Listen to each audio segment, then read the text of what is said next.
He'll figure it out sooner or later. How about now? Come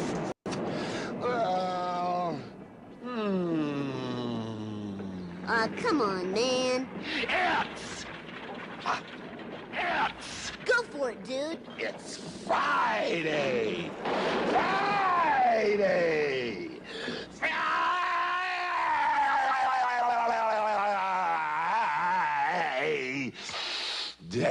It is Friday here on SDH AM. John, hear you there. Thanks for coming by, as you always do. Man's hair's out of control. What else is new on that front? So here's the rundown for the morning. We're going to be going a bunch of different places, a bunch of different divisions, because there's a lot going on. And that's kind of why, we have all the time that we have. And a reminder, AST is tonight. SDH AM Saturday again tomorrow. SDH AM Sunday is Sunday morning, 9:05.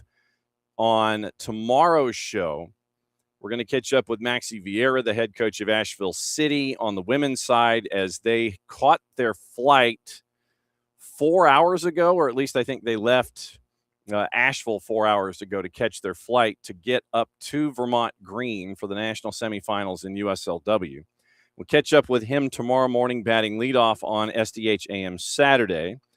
And we'll go over everything that happens today, and we'll have that on Saturday, and we'll have everything that happens Saturday on Sunday. That is Saturday morning. I say that because at 10:30, Jake Griffith, play-by-play voice for Minnesota Aurora, is going to be joining us. You might know Jake from his time with MLS Next Pro and the matches that he gets to call there. He's also spending his time with Minnesota Aurora. They are in the national semifinals on the western side of things, and they are traveling to Salmon Bay, basically Ballard. It's Ballard FC's women's side. So they're having to travel for the second week in a row, going from one end of the planet to the other. They're in the national semifinals, USLW taking on Salmon Bay.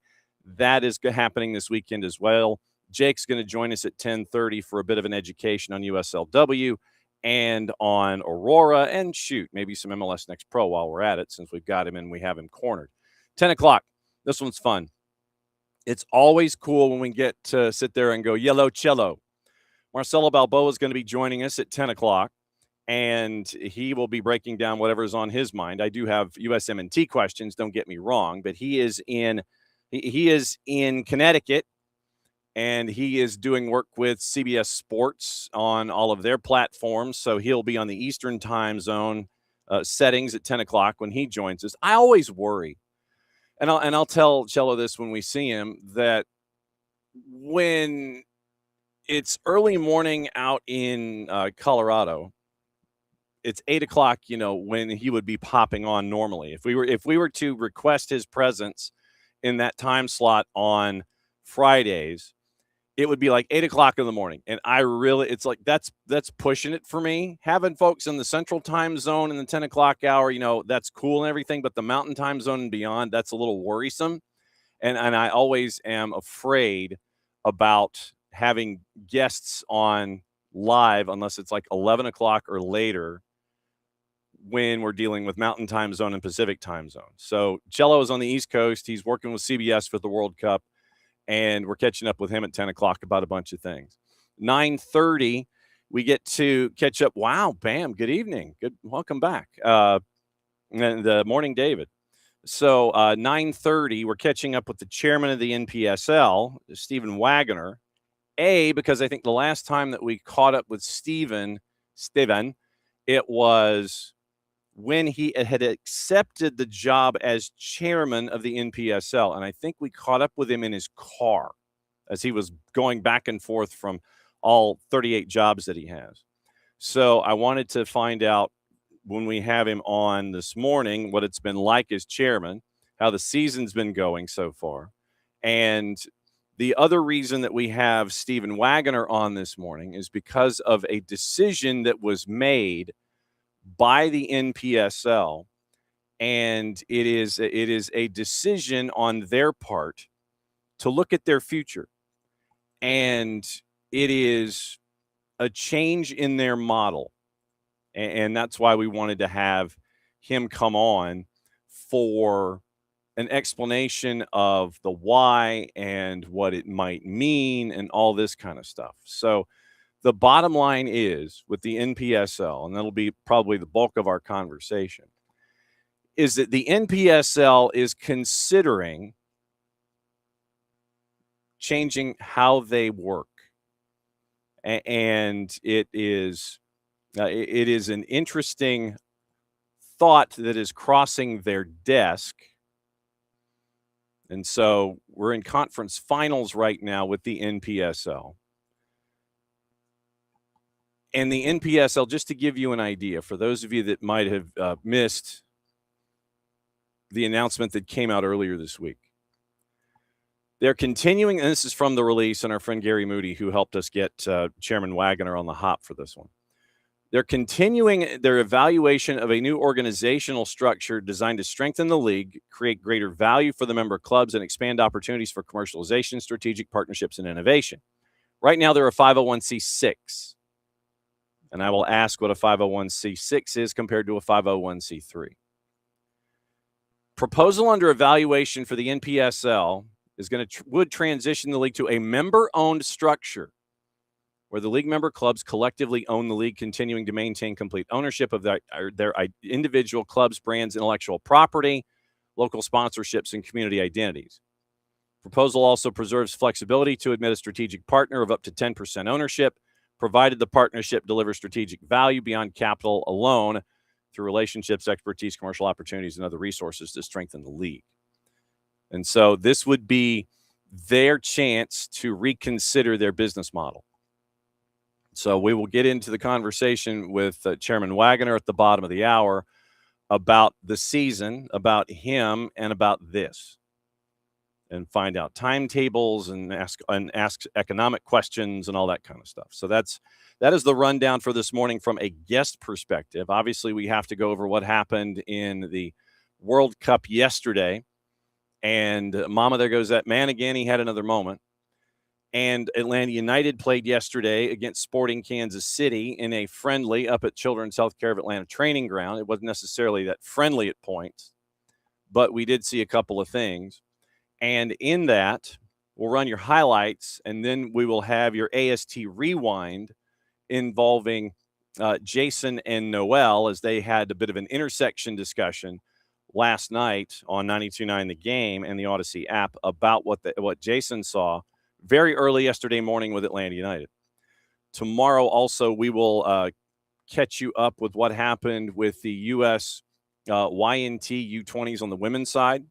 They played the first match ever over at the Pagoda at the Arthur M. Blank the U.S. Soccer Arthur M. Blank National Training Center. So there are two fields that are off to the western part of the property, and there's an observation platform that kind of gives you the chance to look at both fields. They broke the seal on field 1 yesterday, and it is part of the U20 camp for the USYNT and the women's side.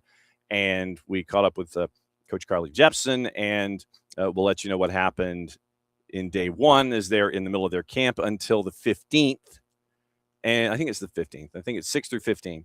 And there's another friendly coming up in a couple of days that'll be on the property. I think it's Sunday night. So we'll catch you up with all of that tomorrow, in addition to Asheville City Soccer Club joining the ranks and being back on the show. And we'll have their discussion about the USLW national semifinals tomorrow morning, 9:05, with Coach Maxie Vieira. He'll be joining us on the morning show on SDH AM Saturday. So that is the rundown for the morning.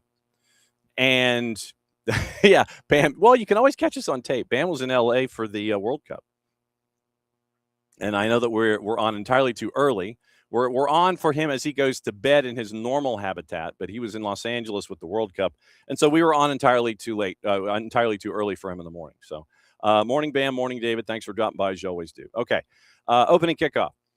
Brought to us by our friends at Black Pitch Coffee and blackpitchcoffee.com. Starting your day with the most important stories in the game, the right way to start your morning. Black Pitch Coffee, part of the SDH community, showing up at events all over Atlanta. Try their home blend made with beans from Brazil and Guatemala, heavy body, notes of walnut and semi-sweet chocolate, and a rich world-class finish.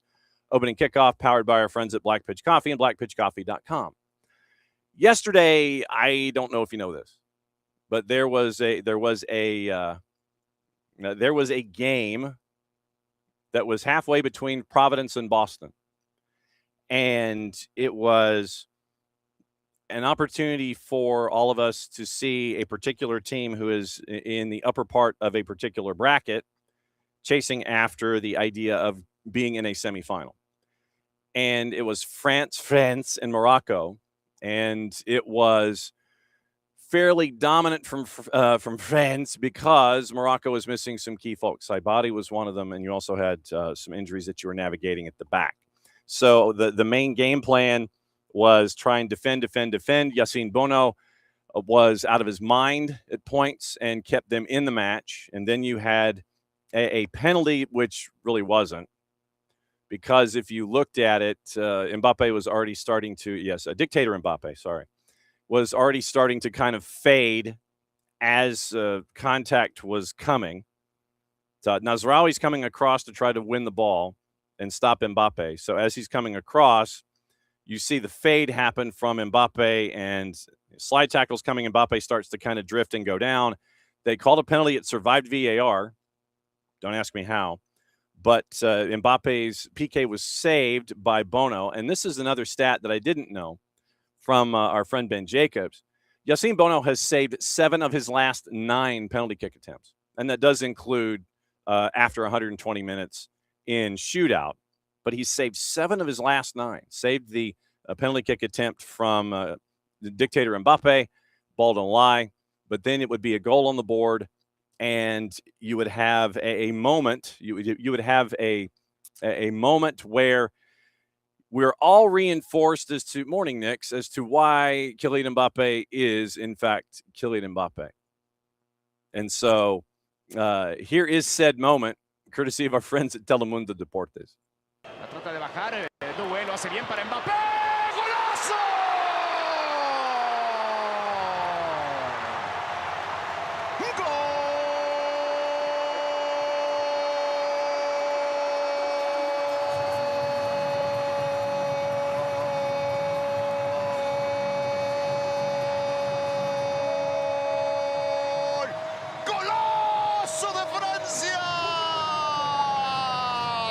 Espina clavada y Francia lo gana 1-0. Así es, lava su error que había tenido, no nada más errando el penalti, sino también en un par de ocasiones.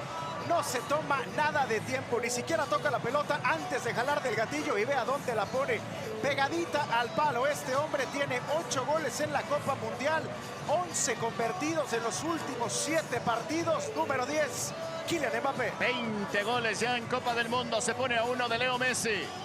8 lo ha alcanzado a Messi en este mundial. Kylian Mbappé. So Mbappe gets the goal, and it ends up with a 2-0 win, missing a 28th minute penalty. And now it is the 3rd consecutive World Cup semifinal for France as they wait for the winner of Spain and Belgium. And with that matchup hovering today, we'll get into juice boxes here and let you know what is going on. By the way, yesterday, the XG for Morocco, if you believe in these kinds of things, 0.14. They were missing a lot of firepower, and it showed. Absolutely showed. And so France gets the Duke 2-0. 2 goals, 6 minutes apart, Mbappe and Dembélé. And just to give you an idea on the stats. XG 3.69 to 0.14. Total shots 22 to 5. 8 shots on target compared to 1. 28 touches in the opposition 18 compared to 8. 6 big chances compared to none. It's going to say 9 shots off target compared to 3. 8 shots on target compared to 1. 5 shots were actually blocked of France's. They hit the woodwork once. Shots inside the 18, 12 compared to 10, which meant that it was 1 compared to 4. And it was 16 tackles for Morocco compared to 11. France had more picks, 13-6, more blocks, 5-1 to the other side. Clearances, 20-12 for France. They won 43 of 79 duels on the day, and they won 12 of 13 in the air. 12 of 13 duels won in the air. and 23 fouls, 13 were committed by Morocco. Obviously, Kylian Mbappe, 77 minutes played, a goal and an assist, registered the highest number on the board with an 8.6, even with the missed penalty. Desiree Doué an 8.4, Ousmane Dembele an 8.3, and he played the full 90 minutes. So advancing to another semifinal. Number 3 team on the planet, or this or any other planet, frankly. And so that sets up this afternoon. And it is Spain and Belgium. This one's at 3 o'clock Eastern time. Number 2 versus number 9 on the planet. And I'm trying to see if we have any juice boxes posted here. So, of course, you sit there and you want to go to your favorite juice box purveyor, and they're like, we don't have any odds yet. And I'm like, shenanigans, you don't. You absolutely have. You absolutely do. You absolutely do.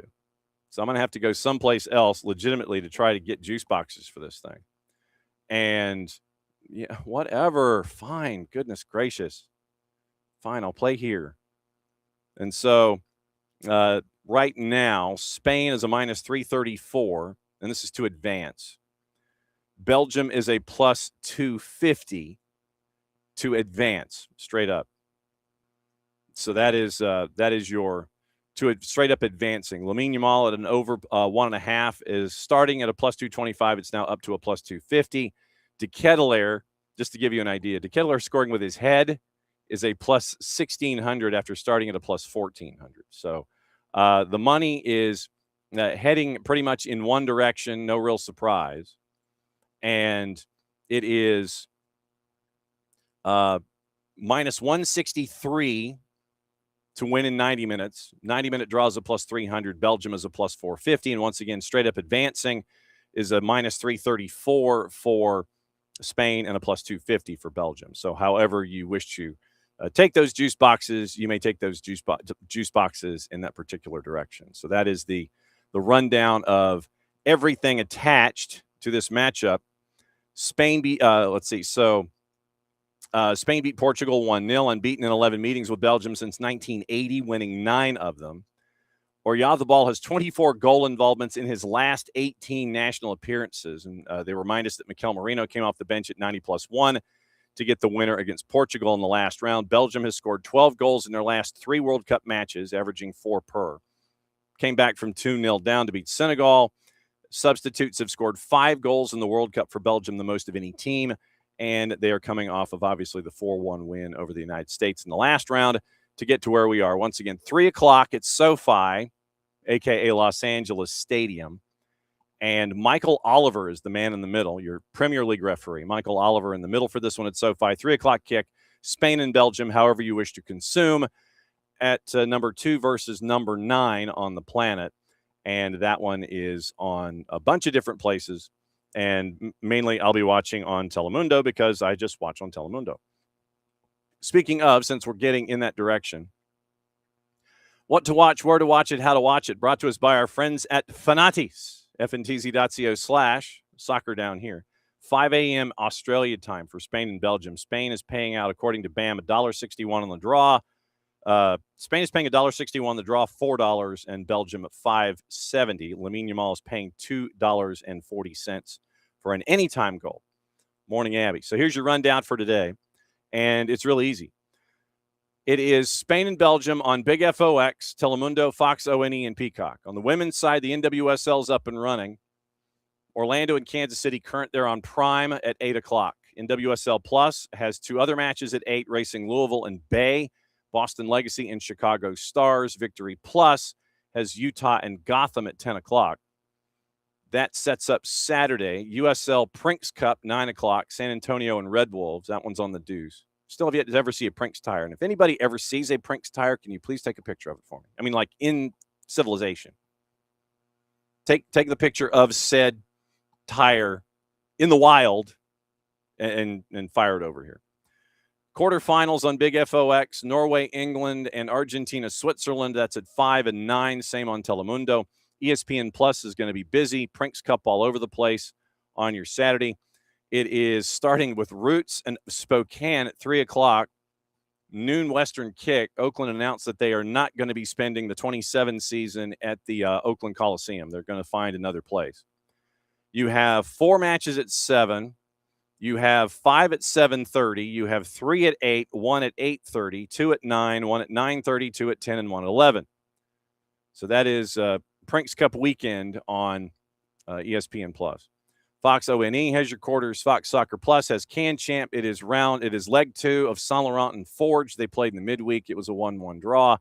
That one's at 3 o'clock Saturday afternoon. Peacock has your quarters. Veeks has your U19 Euros with Spain and Germany. That one's at 2 o'clock. Northern Super League, who has taken an equity stake, an equity interest from Apex. That is a doubleheader on the Plus. Toronto and Ottawa is at 4. Calgary and Vancouver is at 7, which sets up Sunday. Fox Soccer Plus has 2 other legs of the Can Champ. It is Forge and Saint Laurent at 4. CF Montreal and Vancouver is at 7:30. ESPN, Big ESPN, has Seattle and Portland at 4, as does ESPN Deportes.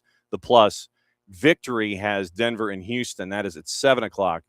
And that is your weekend of what to watch, where to watch it, how to watch it. Brought to us by our friends at Fanatis, ftz.co/soccer down here. And what that does is it gives you another window and streaming service to a bunch of things. And it will give you opportunities to check in on a lot of the A and B divisions in South America that you might not have ready access to. You get CDO and CDO Plus out of Chile, Liga 1 Max Pro out of Peru. You get TVV out of Venezuela. But if you have a cable system here based in the southeastern United States and you have the Spanish-speaking package, you probably already have TVV, and you don't have to necessarily – you get it because it's an add-on on Fanatis. You get TIC out of Argentina, which means you get Copa Argentina and their coverage of Argentina in the World Cup. You get everything BN, and I mean everything BN because that means you get Libertadores, you get Sudamericana, you get their activity in European leagues, which means Poland, France, and Turkey. And you also get everything in the Middle East and North Africa, which means you get AFCON, WAFCON, which is coming up in a couple of weeks. You get all the Olympic qualifiers and all of the other matches that go on in the African continent, Middle East and North Africa. You get that as well on all the BNs and Fanatis, ftz.co/soccer down here. So very, very busy weekend. And that reminds me, considering that the NWSL is back, I've got to go and catch back up with Jen Hildreth and find out what is up with Jen. And we can get our NWSL update and find out what it's like for her to be a tough mother. And get the book. It's really great anecdotal stories that Jen has pieced together about really the difficulties of multitasking as a mother these days in the orbits that we share and the jobs that we have. And so it's great anecdotal stuff. It's Tough as a Mother, Jen Hildreth. Go buy the book. And I mean that. And I have my autographed copy here in the office HD. So it's great to see other people tackle the idea of something that they didn't think they could do or didn't think that no one would be interested. And then they end up doing it and it gets the response that it is. And so it's an affirmation about what you can do and who you can be. And, digging into something that you didn't know was a part of your DNA. And like for me, having done it 6 times and having one book half done that I need to clone myself to finish, and the idea of book number 8 is out there and I know what I want to do with it. That's the one thing. If I could clone myself, that's where I would finish up book 7. That's where I would start book 8. And it's, but yeah, it reminds you about doing all of the things that you didn't think you could do. And it's a great reaffirmation about your own abilities as an individual. So very, very cool stuff there. No, I am not brought to us by our friends at Telemundo Deportes. So that was the one highlight from yesterday. And like I said, tomorrow morning, 9:05, we'll be back for SDH AM Saturday. We'll catch up with USLW, get you caught up with everything, a World Cup and all of that. Okay, it is 9:30. And wasting no time, No time wasted. It is an opportunity for us to catch up with someone who the last time we caught up with him, he had just gotten his gig. And we'll see if he remembers this story. We're bringing Steven Wagoner, the chairman of the NPSL, hanging out with us here this morning. Morning, Mr. Chairman. How are you, sir? Good morning. Fantastic. Thanks for having us. Oh, always. Last time you were on with us, you had just assumed the mantle and the addition of the business card, the addition of the line on the business card for being chairman of this league. What has it been like since you have been chairman, to be a chairman of the NPSL? What's it been like for you? I think it's good. It's funny. I always look at the leadership roles probably a little bit uniquely, but to put it really simply, right, I'm here just to represent membership, right? And so one of those things that we've been doing, sometimes it sounds very straightforward and simple, but it's listening to membership, coming up with some good strategic plans, and executing on that. And I think we've done a good job with that. You're in conference final time right now. How many places do you have to be at any given moment with all of the playoffs going on? How much is your head on the proverbial swivel, keeping an eye on who's advancing in the postseason? Yeah, it's funny, but between the World Cup and and then you've got the NPSL playoffs, I think it's a great time for soccer and a lot of great games. Selfishly with Virginia Atlantic, I'll throw a little plug here with our group and Virginia Dream was a great matchup. 3-1 at half, ends up 3-3, goes into overtime 4-3. Unfortunately, what didn't work out for us, but they're a great side, and there's a lot of good games like that going on. And so I think that's what's great, whether it's for, the sporting component or for the fan, I think it's a great time for soccer. What have you learned about the NPSL as a league, whether it's as an owner or a chairman or both? What have you learned about the league in this past year that kind of reinforces the path that the NPSL is on? I think I think there's a few things, but one of which is obviously we've got a great group of owners who are passionate about the game, and then naturally when we're in some of these different rooms, whether it's with U.S. Soccer or other professional leagues, other amateur leagues, and so forth, there's a great respect for the league, and I think that's a great thing, and I think now what we look at and we say, hey, look, the league has to evolve. It's been around for quite a long time. And I think there's some small things that we can do a little bit differently. And naturally, I think we'll, continue to have a great path moving forward. Now, this gets to kind of the bulk of the discussion here in our segment. And for those that may not know, yes, we believe in hydration breaks. Yes, absolutely. So proper hydration for guesting is always important. For folks that may not know machinations when it comes to business IDs and things like that, I know a lot of us know what a 501c3 is. Yep. The NPSL is a 501c6. What in as English languagey a way as humanly possible, but if you have to go into economics, go for it. How would you explain how a 501c6 is different from a 501c3 and what we're used to seeing when it comes to corporate structures and entities? Yeah, so I think the easiest way to put it is there's different ways to structure charitable organizations, right? And so, I think what we're looking to do with the NPSL is say, hey, it's always, the intention has always been to be member driven. And I think when this is a little bit before me, and I've been in the NPSL for, almost 15 years, but it used to be a private organization. It converted for certain legal reasons into a nonprofit.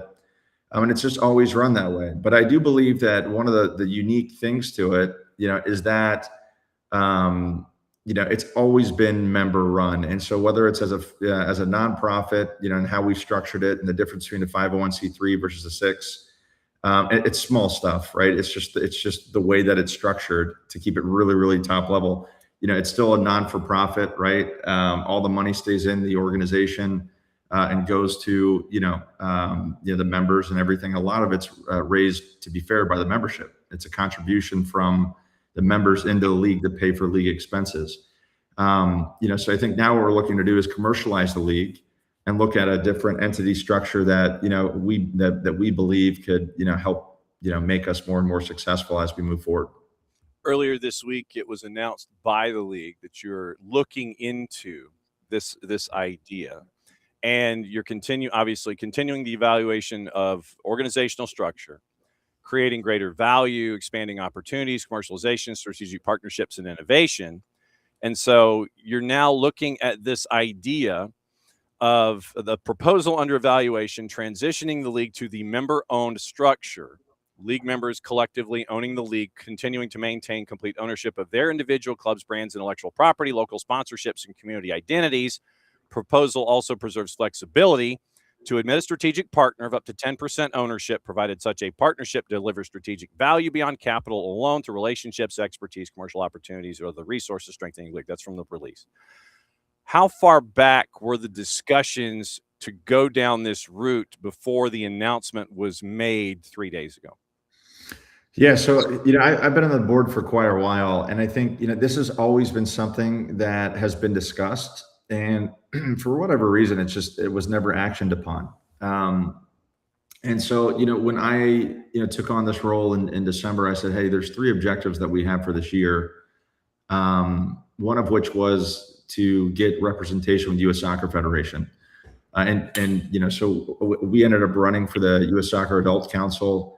And thankfully and graciously, we were voted in, right? And that's on behalf of the members of USASA, other affiliate national leagues and regional leagues, and so forth. And so obviously, we want to try to represent them in addition to what we're doing, and make sure that everybody, is growing within the adult game. So that was one of the pillars. The next one is, how do we restructure into something that attracts new owners, right?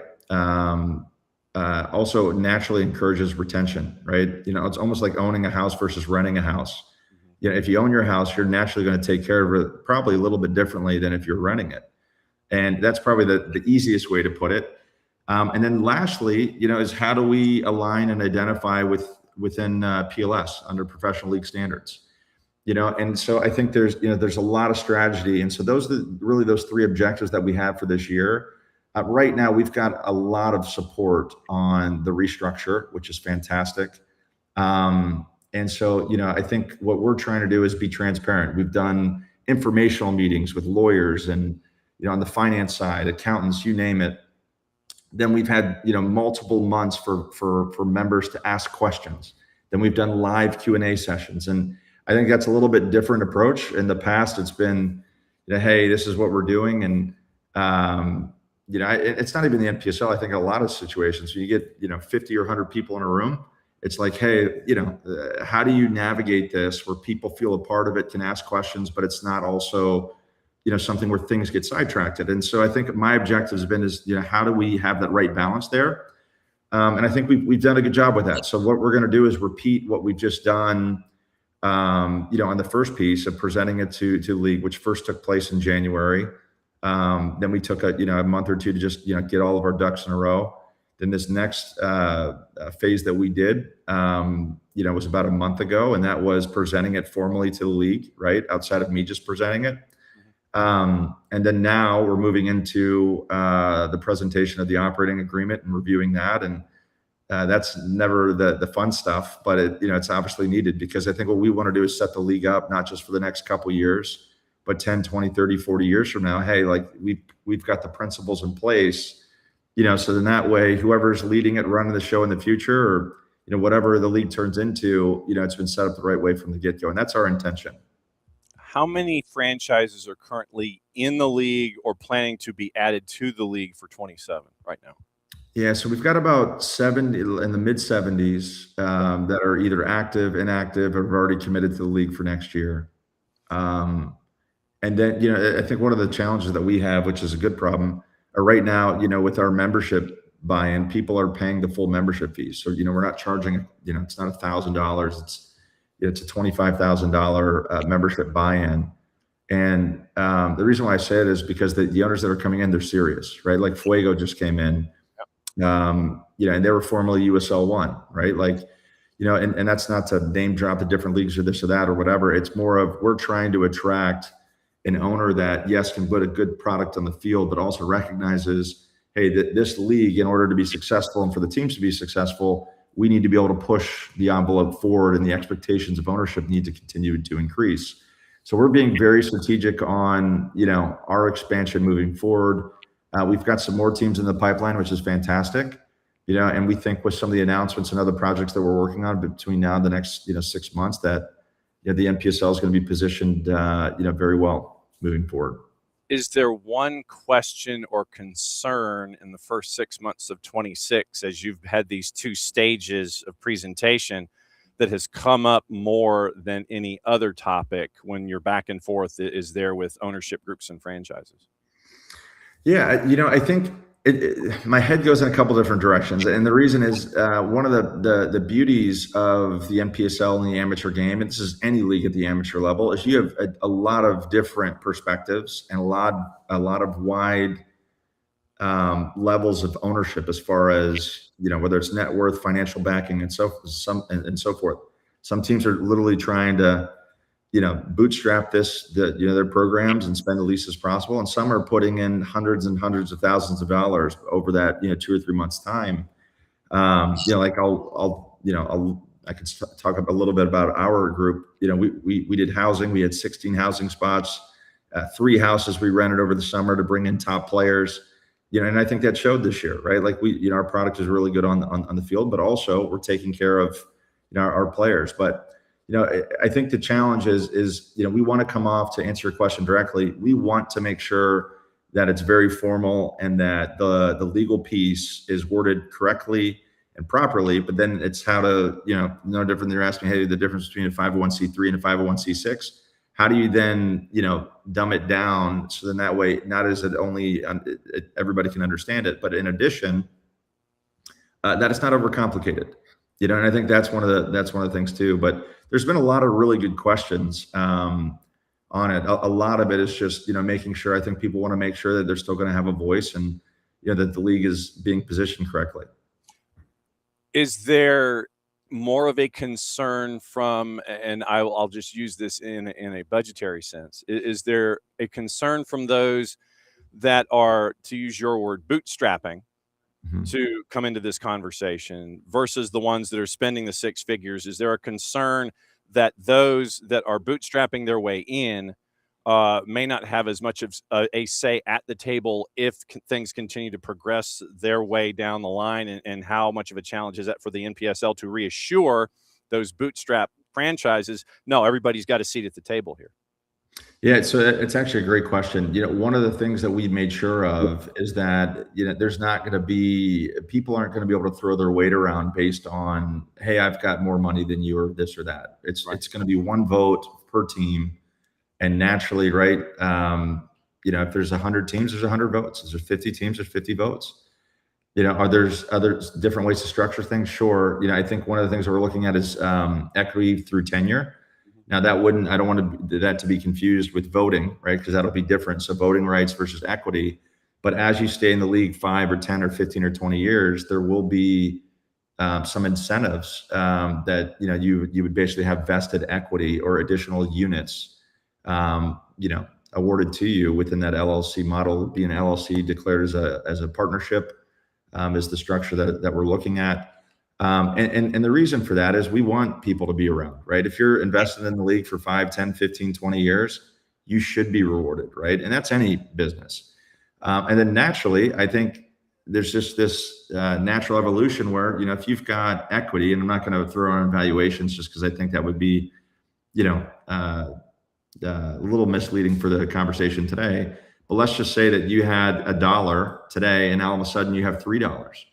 Right. Like all of a sudden people look at it and say, well, hey, like we've got something really, really cool here. Why would you leave? And so I think there's just a lot of different ways of looking at it, of whether it's retention or it's just naturally value creation, right? Like by doing this, we've created millions of dollars in value for our owners overnight, Yeah. And you're looking to continue to build upon that. And that was the interesting element as a part of this that I picked up in the release was, you were looking to the idea to be flexible enough to add the strategic partner of up to 10% ownership in this. And, we're seeing we're seeing equity funds in college football. We're seeing them dive into conferences and sit there and say, hey, if you want to improve, you can do this. And I mean, specifically like the Big 12, where they're like, hey, if you want $30 million per franchise, you've got to do this, and this. Is there any concern on your end if you were to have a strategic partner? Is that why you're capping it at, say, a 10% interest level, so that way their interests don't supersede the interests of the league on the whole? Yeah, I mean, I think the intention is to have it as a member-owned and member-run league, right? And so, we could deviate from that. What I mean by that is, the league could come back and say, hey, all the members voted and, we've got a partner at 50-50, right? Or it's whatever, right? But I think the intention here is like, hey, is there, a group or, I'll give you a wide variety, right? It could be private equity. It could be a soccer league, whether it's domestic or international, right? Like, we don't want to limit it, but I think being able to say, hey, listen, we recognize the game's a lot bigger than us. And that if we can get if we can have a partner that can add value beyond just, hey, if your financial valuation is X and you get 10% of that, that's, for me at least, I don't really look at that as the real reason to do something. The real reason is, hey, we've got someone who can come in and they're going to grow with us.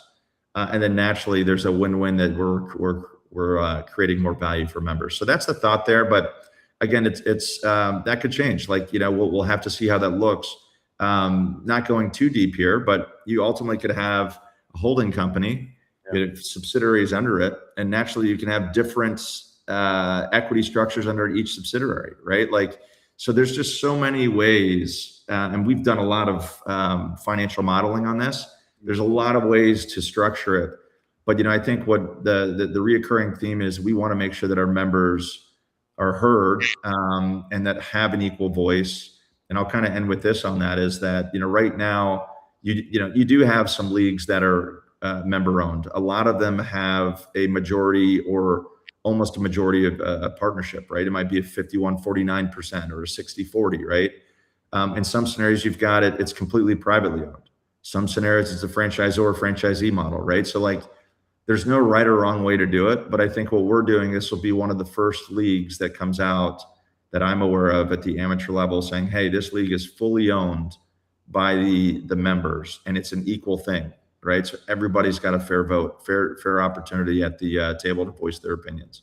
Yeah, you mentioned the equity stakes for experience and being in a league for a long time. I was going to ask you how you were going to break a tie if it was an even number of franchises, and you kind of gave me that one. When it comes to the growth of the NPSL in general, what is the league missing? And I'll use that word in quotation marks, to get to that next step of where you and the hierarchy and the owners and the franchises, what are you missing to get to that next level of success that you're looking for? Yeah, I think there's a lot of thoughts that come through my head. So I think one is the type of owner, right? Like, we want to continue to evolve, and we want the and by the way, we always hope that it's the owners that are in the league, right? Like, that's our intention. But I think naturally, right? Like, and this is public knowledge, right? Real estate backed deals make a lot of sense, right? If you can control your venue and you can have influence and monetize, that makes a lot of sense. We're looking at from that standpoint. I think that's a massive differentiator at the amateur game. I think one of the things that we've looked at in the structure of this agreement with the owners is, at some point, that the conferences would be capped, right? So we're looking for 6 to 8 teams in a conference, and then it's how many conferences would you have within the country? And so what ends up happening is, if you want to come into the NPSL and that conference is full, unfortunately, there's not a spot at that national level for you, right? Today, that could change in the future. Again, there's always succession planning and different modeling that can go on. But I think our objective is like, hey, can we get into this place where we've got 6 to 8 teams in a conference within a certain number of conferences, right? And then all of a sudden, valuation starts to go up, especially you have some of these really unique partnerships. And I'm kind of throwing some teasers in there a little bit, because we've got some things in play that I'm hoping over the next 6 to 8 months, people are going to be like, wow, that's what they've been working on, But then naturally you've got exclusivity, and that's what's going to drive valuations. That's what's going to drive interest and continue to make the league relevant. Well, you can always break news here if you want. It doesn't necessarily have to. I mean, well, I tell you what, we'll definitely. I've always enjoyed our conversations. So as some more things come out, we'd love to come out and have additional conversation about it. Oh yeah. We ain't going nowhere. So I mean, you just have to tell me, sit there and goes, knock on the door, since where the key is under the mat now. You can pretty much get in any time. So you're looking for the review process to happen for this remaining 6 months of this year, 5 months of this year, and have it in place for the franchises that want to come in 27 that haven't announced they're coming in for 27. Is that the grand idea? Correct. And actually the timeline will be slightly quicker than that. We actually have a timeline that gets us through the August timeframe. And so right now we're putting all that together. We stopped a little bit over the last week or so for a couple different reasons. When I say stopped, we just pushed the timeline maybe a week or so. You wanted to watch the World Cup on TV. I know. Exactly. That's what it was. No, you know what it ends up coming down to is you put a timeline down, and then I want to make sure that members don't feel rushed. That's really what it comes down to. And if that's 80-90% of the room is feeling good, but you still got 10% that has questions, what's the point in shoving it down someone's throat of like, hey, no, this is this and we're moving forward. So my thought was, hey, let's push it back a week. Again, we've got the majority of the league, that more than the majority are very, very. It's about 90% of the league is for this today, and those are great numbers, right? So I think now it's, hey, we'll move into that second phase. There's a couple strategic partnerships that we're working on, and so we have some of that in parallel too. Like, how do we position this based on what we're doing to make sure that all of these nicely funnel in together. But so what people naturally see is over probably the next 30 to 60 days, hopefully we've got an announcement coming out saying, hey, that we're moving forward with this, and this is where it's going. That could change, to be fair. It could be that, hey, all of a sudden it's not 80-90% or 85-90%, and it turns into something different. I don't want to say that just because I don't want to ever look like we're shoving something already before it's happened. But right now it's looking really, really good. I think that the teams are excited. The league's excited. The board is unanimous. The staff is 100% behind it. I mean, that's one of the things too. Hey, does the staff believe in the vision? And they're 100% excited about it. So I think, everything's lined up right now, looking fairly well. And the plan will be over the next 30, 60 days to keep this moving forward, and then we'll have an update. And we look forward to getting that update either mid-August, mid-September, or mid-whenever. As always, it is great to catch up with you, Steven, and find out what's going on with the NPSL, because it is a moving, growing organism. And for those of us that had issues in science class, that's why we talk to folks like you who are the science teachers when it comes to the growth of the NPSL. Thanks for dropping by this morning on a Friday. Enjoy your weekend. Enjoy the World Cup, all the things, and we'll catch up with you soon, my friend. Thanks for dropping by. Absolutely. Thanks, John. Appreciate you having us. We'll talk soon. You got it. Steven Wagoner. He is the chairman of the NPSL. And that was something that came across our desk earlier this week. And we were like, yeah, we kind of need to talk about this. And I can't thank Gary Moody and the NPSL and Mr. Wagoner, of course, for hopping in with great speed to come in and have this kind of a conversation. So, yes, we'll be keeping an eye on things. And, yes, for those of you that are following along, your brackets when it comes to the NPSL, they are condensing. It is literally condensing. And we are, full disclosure, keeping an eye on our friend John Schuster and what's going on at Duluth FC, since they have advanced to the North Conference Final, winning over Dakota Fusion. And that was last night. So the Blue-Greens knocking off Dakota 2-1 in their regular season match. And so two teams met for the third time in the North Conference semi. And Duluth gets the Duke. And so, yes, things continue the way that they are. We will be reaching out to our buddy Shuey and finding out what it's been like to be a mogul when it comes to Duluth FC, because it is right. Actually, it is right. Where is it? Where is it? It's right here. Yeah. See, here it is right there. There's the Duluth FC scarf brought to us by our friend John Schuster. So right there. That's where that is. So, yeah, we're keeping an eye on the playoffs. and keeping an eye on what's going on at the NPSL. So that was a big conversation that we got to have with Steven Wagoner, the chairman of the NPSL. And so, like I said, we'll be knocking on their door, and they are great when it comes to knocking on our door. Hey, something's coming, and we'll be continuing to work on those kinds of things as we go. So thanks to Mr. Wagoner for dropping by this morning, and we will catch up with the NPSL as we go. Okay. This is we're hitting our lights a little early. So I'm going to go ahead and call this one, and we can have our hydration break to go with, because this will be the fun part. 10 o'clock is usually when we catch up with our friends from Apple TV and Major League Soccer and all the things, and we get to ask questions and find out what's going on in the brains and the minds of those who are far smarter than us when it comes to the sport and what is going on. And I had made this concern when we started the show this morning, that when this particular individual is home, and I mean like home, when we start and the particular segment shows up in this particular time on the clock, it's like breakfast time. And I get a little skeezy, you know. It's like, hey, it's 8 o'clock in the morning normally. Can you come in? Can you come in at 8 o'clock in the morning? I was like, A, I don't even know if they're awake. B, this particular guest has joined us from Airport Concourses. I think that's the plural. Concorsa.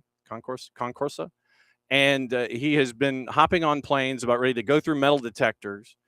And he's joined us in all these different places. Now he's actually joining us from the East Coast. And we get to find out what's going on with our resident Hall of Famer, Marcelo Balboa. Yellow Cello, what is up? What's up? My camera's not turning on. Why do I always have problems here? All right. So are you on a laptop? Yeah. Okay. So there should be like a little flip bar. I see it. It's not doing anything exciting. Well, I mean, it's the flip bar. Yeah. Are you going to use the flip bar? You got to actually hit the bar. And I did. Then I don't know, Cello. I don't know either. Me and computers. I'm going to try it on my phone. Look. I will take the audio.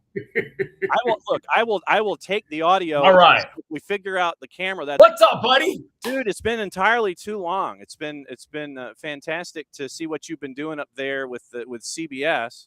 And so what has it been like for you to see what's been going on with this cup that the world is chasing after, sir? Oh, it's been fun, man. You know, we waited a long time, 32 plus years, to get this World Cup back. And I think it's lived up to the billing. You know what I mean? We were excited for the first 2 weeks because our teams were winning. And, it's unfortunate the way they lost. But I think overall, when you look at this World Cup, this is the reason why we brought it back, because now can see why we love this game so much, the drama. The only thing that's been bothering me is a little bit of the politics that's being thrown in. Besides that, there should be never politics in sports. You know that. Mm-hmm. Yes, sir. So since you opened that door, do you want to go ahead and kick it in? About the you asked. I am a poli-sci major, so I guess I should be asking this kind of stuff. So what is it about the politics that's been bugging you? Listen, I think that in life, the president should call the president country and discuss soccer or discuss sports or discuss rescinding a red card. I think that was absolutely ridiculous that he came on air and said he saw the foul. I know sports. Trust me, I know sports. Yeah. But then he rephrases and says, well, I didn't know what a red card was. Well, if you know sports, you know what a red card is, my friend. There's no way that he should be calling and getting involved in sports matters, in his opinion. And, you know what I mean? It's just, for me, it's too much. It's a beautiful game. Mm-hmm. And the worst thing you can do is have politicians get involved, unfortunately, and start talking to the FIFA and to start talking to the head officials to rescind. At the end of the day, it made us look awful. It made us look absolutely as a joke, that cloud over our head now of our sport, of President Trump calling FIFA and asking to rescind that card. You know what I mean? It's not something that it's in our sport. Nope. So now we get into the USMNT and what we got to see with a full roster after decisions and such, and superseding articles, and these two articles, two A plus B equals C, and all this kind of nonsense. Yeah. When you look at the MNT, and they were what, number 11 in the world, number 12 in the world, somewhere between 11 and 15, depending on the day. Right. So they lose in the round of 16. Yeah. And I know that there's a lot of hope that was attached to it, but you landed where you are pretty much when it comes to world rankings. I know it's disappointing, but that's kind of where it is. Yeah. I again disagree. We are who we are. I think the problem is and I hate this sometimes because we've done something we've never done in a World Cup. We've won 3 games. Yeah. It's not a win and 2 ties. We won 3 games. That's historical for us. Yeah. Our expectations were so high. 32 million people watched the United States play.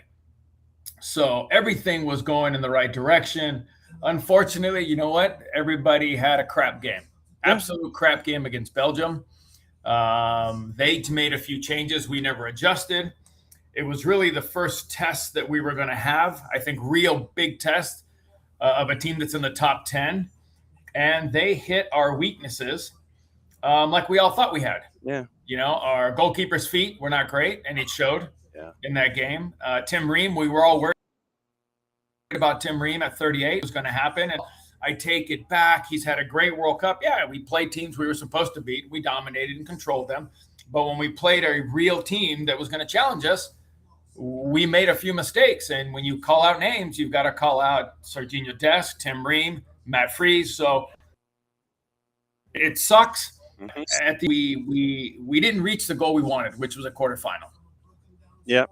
And when it comes to Mauricio Pochettino, technically he is sans contracted. Like it's overdone. If you were Grand Exalted Poobah of U.S. Soccer, which I know that you already are, but I'm asking you this now, would you re-sign him to a new deal? You know what? I think I would sit back for about a month. Mm-hmm. I would process a lot of stuff. Mm-hmm. I would talk to some key individuals, do my due diligence, and then I would make an informed decision. Okay. I think Pochettino's done a great job. But does Pochettino want to coach this team for the next 4 years, or does he want to coach, does he want to coach every day? I would not want to hire Pochettino if Pochettino was now for the next 3 years, people are coming at him, there's a chance he may leave. That would be a very tough one. So I would probably have done what we've asked a long time ago, and they finally did it. I would have hired Steve Cherundolo to do what he's doing now. So if Pochettino does leave, you have Steve Cherundolo drops in, coached at LAFC, coached in Germany. He's got some experience. If Pochettino decides to leave tomorrow, you can slide Steve Cherundolo right into the U.S. national team and have that player take over right now. So would I re-sign him? I think I'd have to really sit down and make sure that he 100% to this project that he started. Because listen, I never lost faith in him, but a lot of people lost faith in him, because the results, the players, and this and that. And then all of a sudden the World Cup comes and we all love Pochettino because we won 3 games. And he gave us everything we wanted, his heart, a team that was united, a team that was going to fight and press and do everything. Listen, for 2.5 weeks, this country was on fire supporting this team all over the world. Listen, if they played in LA, we went to a watch party in Nashville. 6,000 people showed up at a huge jumbotron to watch the game. People are watching the game in Times Square. 10,000 people showed up at a watch party in Houston. So they did everything we wanted them to do. Now, because they lost to Belgium, now we start hearing, oh, we suck. We hit our limit. We're not this. Pulisic is terrible. And it's amazing how people out there just kind of those bandwagon, they kind of go one way and they sway the other way. And it sucks because our sport, we're trying to grow it. And I think we did a great job of growing it. It's just too bad we didn't finish the job with Belgium. how I see now I'm trying to figure out the right way to start my question. How did we end up as fans in the extreme where either everything, and this is what we try to do here every morning, we always try to give context, Yeah. and we try to let folks, it's like, here's the evidence, here's context, and let's walk forward. It's not the old game at the amusement park where you shoot the duck with the BB gun and he goes the other way, and then you shoot him again and he goes back the other way. Everything is not 0 or 100. Understand that it's always going to be somewhere in the middle. When did this change to where it's always this, it's either great or sucks and there is no middle? Listen, we have so many wonderful fans out there that follow the U.S. national, that travel, the American Outlaws, you name it. Thousands of and millions of fans right now that love the United States of. But you'll always have those people who, it's okay. You know what? I've kind of learned throughout the years to kind of get my voice. I kind of kept quiet when I played. Mm-hmm. Nowadays, you just want people out there who are trying to make money off soccer, guys that go out there, women that go out there and kill you after they look. I told you we don't have world-class players, and that's fine. Listen, that's everybody. Listen, this is what I love about our sport. It's subjective. My opinion is my opinion. I will never try to convince anybody of my opinion, but I have my opinion.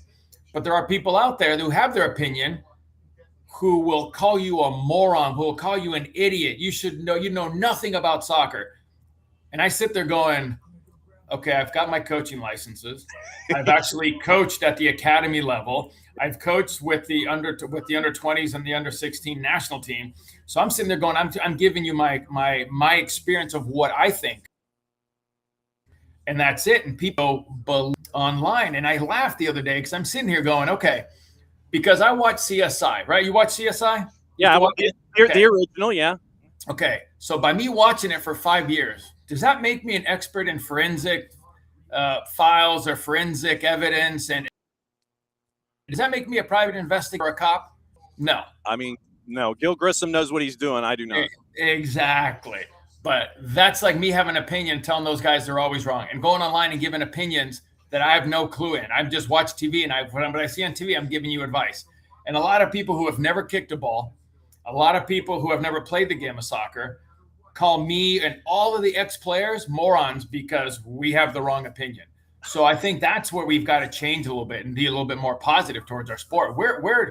Listen, we have more viewers in one World Cup final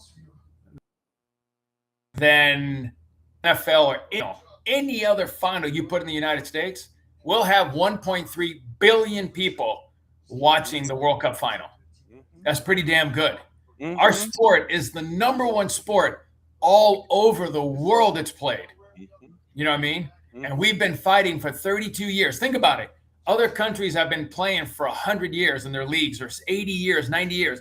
We're at 32 years of soccer, and our fans expect more. You got to love it. That's how far soccer's grown in 32 years, and that's what I love about our sport. We're Americans, and we want to be the best in everything, and we're getting little by little, not fast enough for a lot of people, but we're getting there.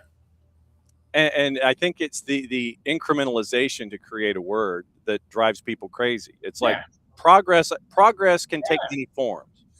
Yep. And I know that, look, we don't have the kind of car right now where if you're driving a stick and you start the engine, you can't go from first to third gear and you can't go from third to fifth. We don't have the driving skill or the car to do that yet. Yeah.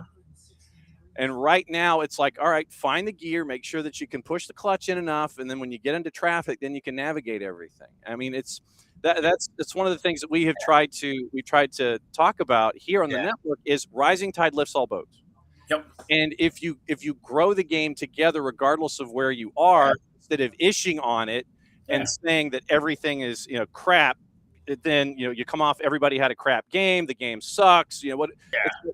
That's not the way to live, man. No, listen, it's too easy to be negative in this world. It's always harder to be positive. You know what I mean? So when I look at this team, people give me a hard time. They call me an asshole. They call me everything. I've even had, when I remember when I did the World Cup 20 years, I was getting death threats because I was being overly positive. Oh yeah, they were dead. They were. Yeah, it was ridiculous. Whoa! Oh yeah. And I think it's quite funny because, all we want to do is help grow our sport. Yeah, I played a long time ago, and they go, "Oh, you guys live in the past." No, we don't live in the past. We live in the now, and we want to see this team grow. And growth to me is MLS. Look at all the players MLS is bringing into play now.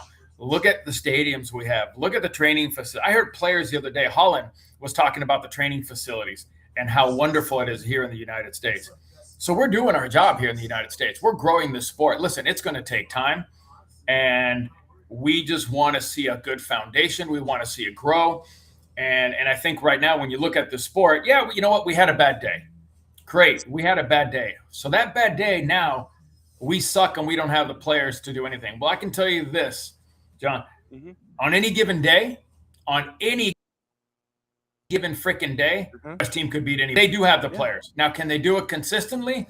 We've proven that we haven't been able to do that. And that's fine. That's part of growth. But on any given day, we could beat anybody. And I think that's a good sign of where we were 32 years ago compared to now. So I love our fans. I love what we're doing. Now we just need to do it on a more consistent basis. And this is why we love having you on, because one of our voices of reason, one of our oracles of reason, Marcelo Balboa. I said that. It's funny. I said that to Eric Winaldo the other day. He called me to be on his Sirius show. Yeah. And I said to him, he's like, and Marcelo's joining us. And I said, yes, the voice of reason. And you are the voice of reason in this show. I'm like, okay, I get it. Well, we like to have folks in line with us, There you go. It's like, we got a line that we're like Red Rover for soccer. Red Rover sends Cello right over, and he gets to hang out with us here. Yes. So then let me ask you this on a couple of different ideas. Yeah, man. When you see Lucas Harrington for the first time when the season kicks back in, what are you going to talk to him about? What a great World Cup he had. We all miss penalty kicks. The fact that you're a center back and you stepped up to take a penalty kick is fantastic. That's not going to define your life. That's not going to define your career. That's not going to define who you are. It's just part of the game. I've missed penalty kicks. Messi's missed 4 out of 8. So I will tell him what a great World Cup. I will tell him if there's anything I can do to help you, let me know. I'm here to help, because I want to see you succeed. I want to see you have a career in Europe. I want to see you develop into the player you belong and the player you deserve to be. So that's what I would tell him, because you know what? 18 years old to step up and take a penalty kick in a knockout game, pressure, my friend. That's pressure. And he missed it. He hit the crossbar, and that's just reality.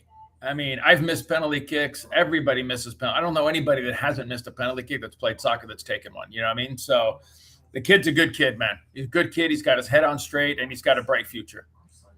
And the reason I ask is because of what you were talking about, because about you specifically, what you were being talked about on social media, and then Lucas misses, and he's getting ished upon. Oh yeah, as an eight, and this is the perspective I think that a lot of folks lose a lot of the time.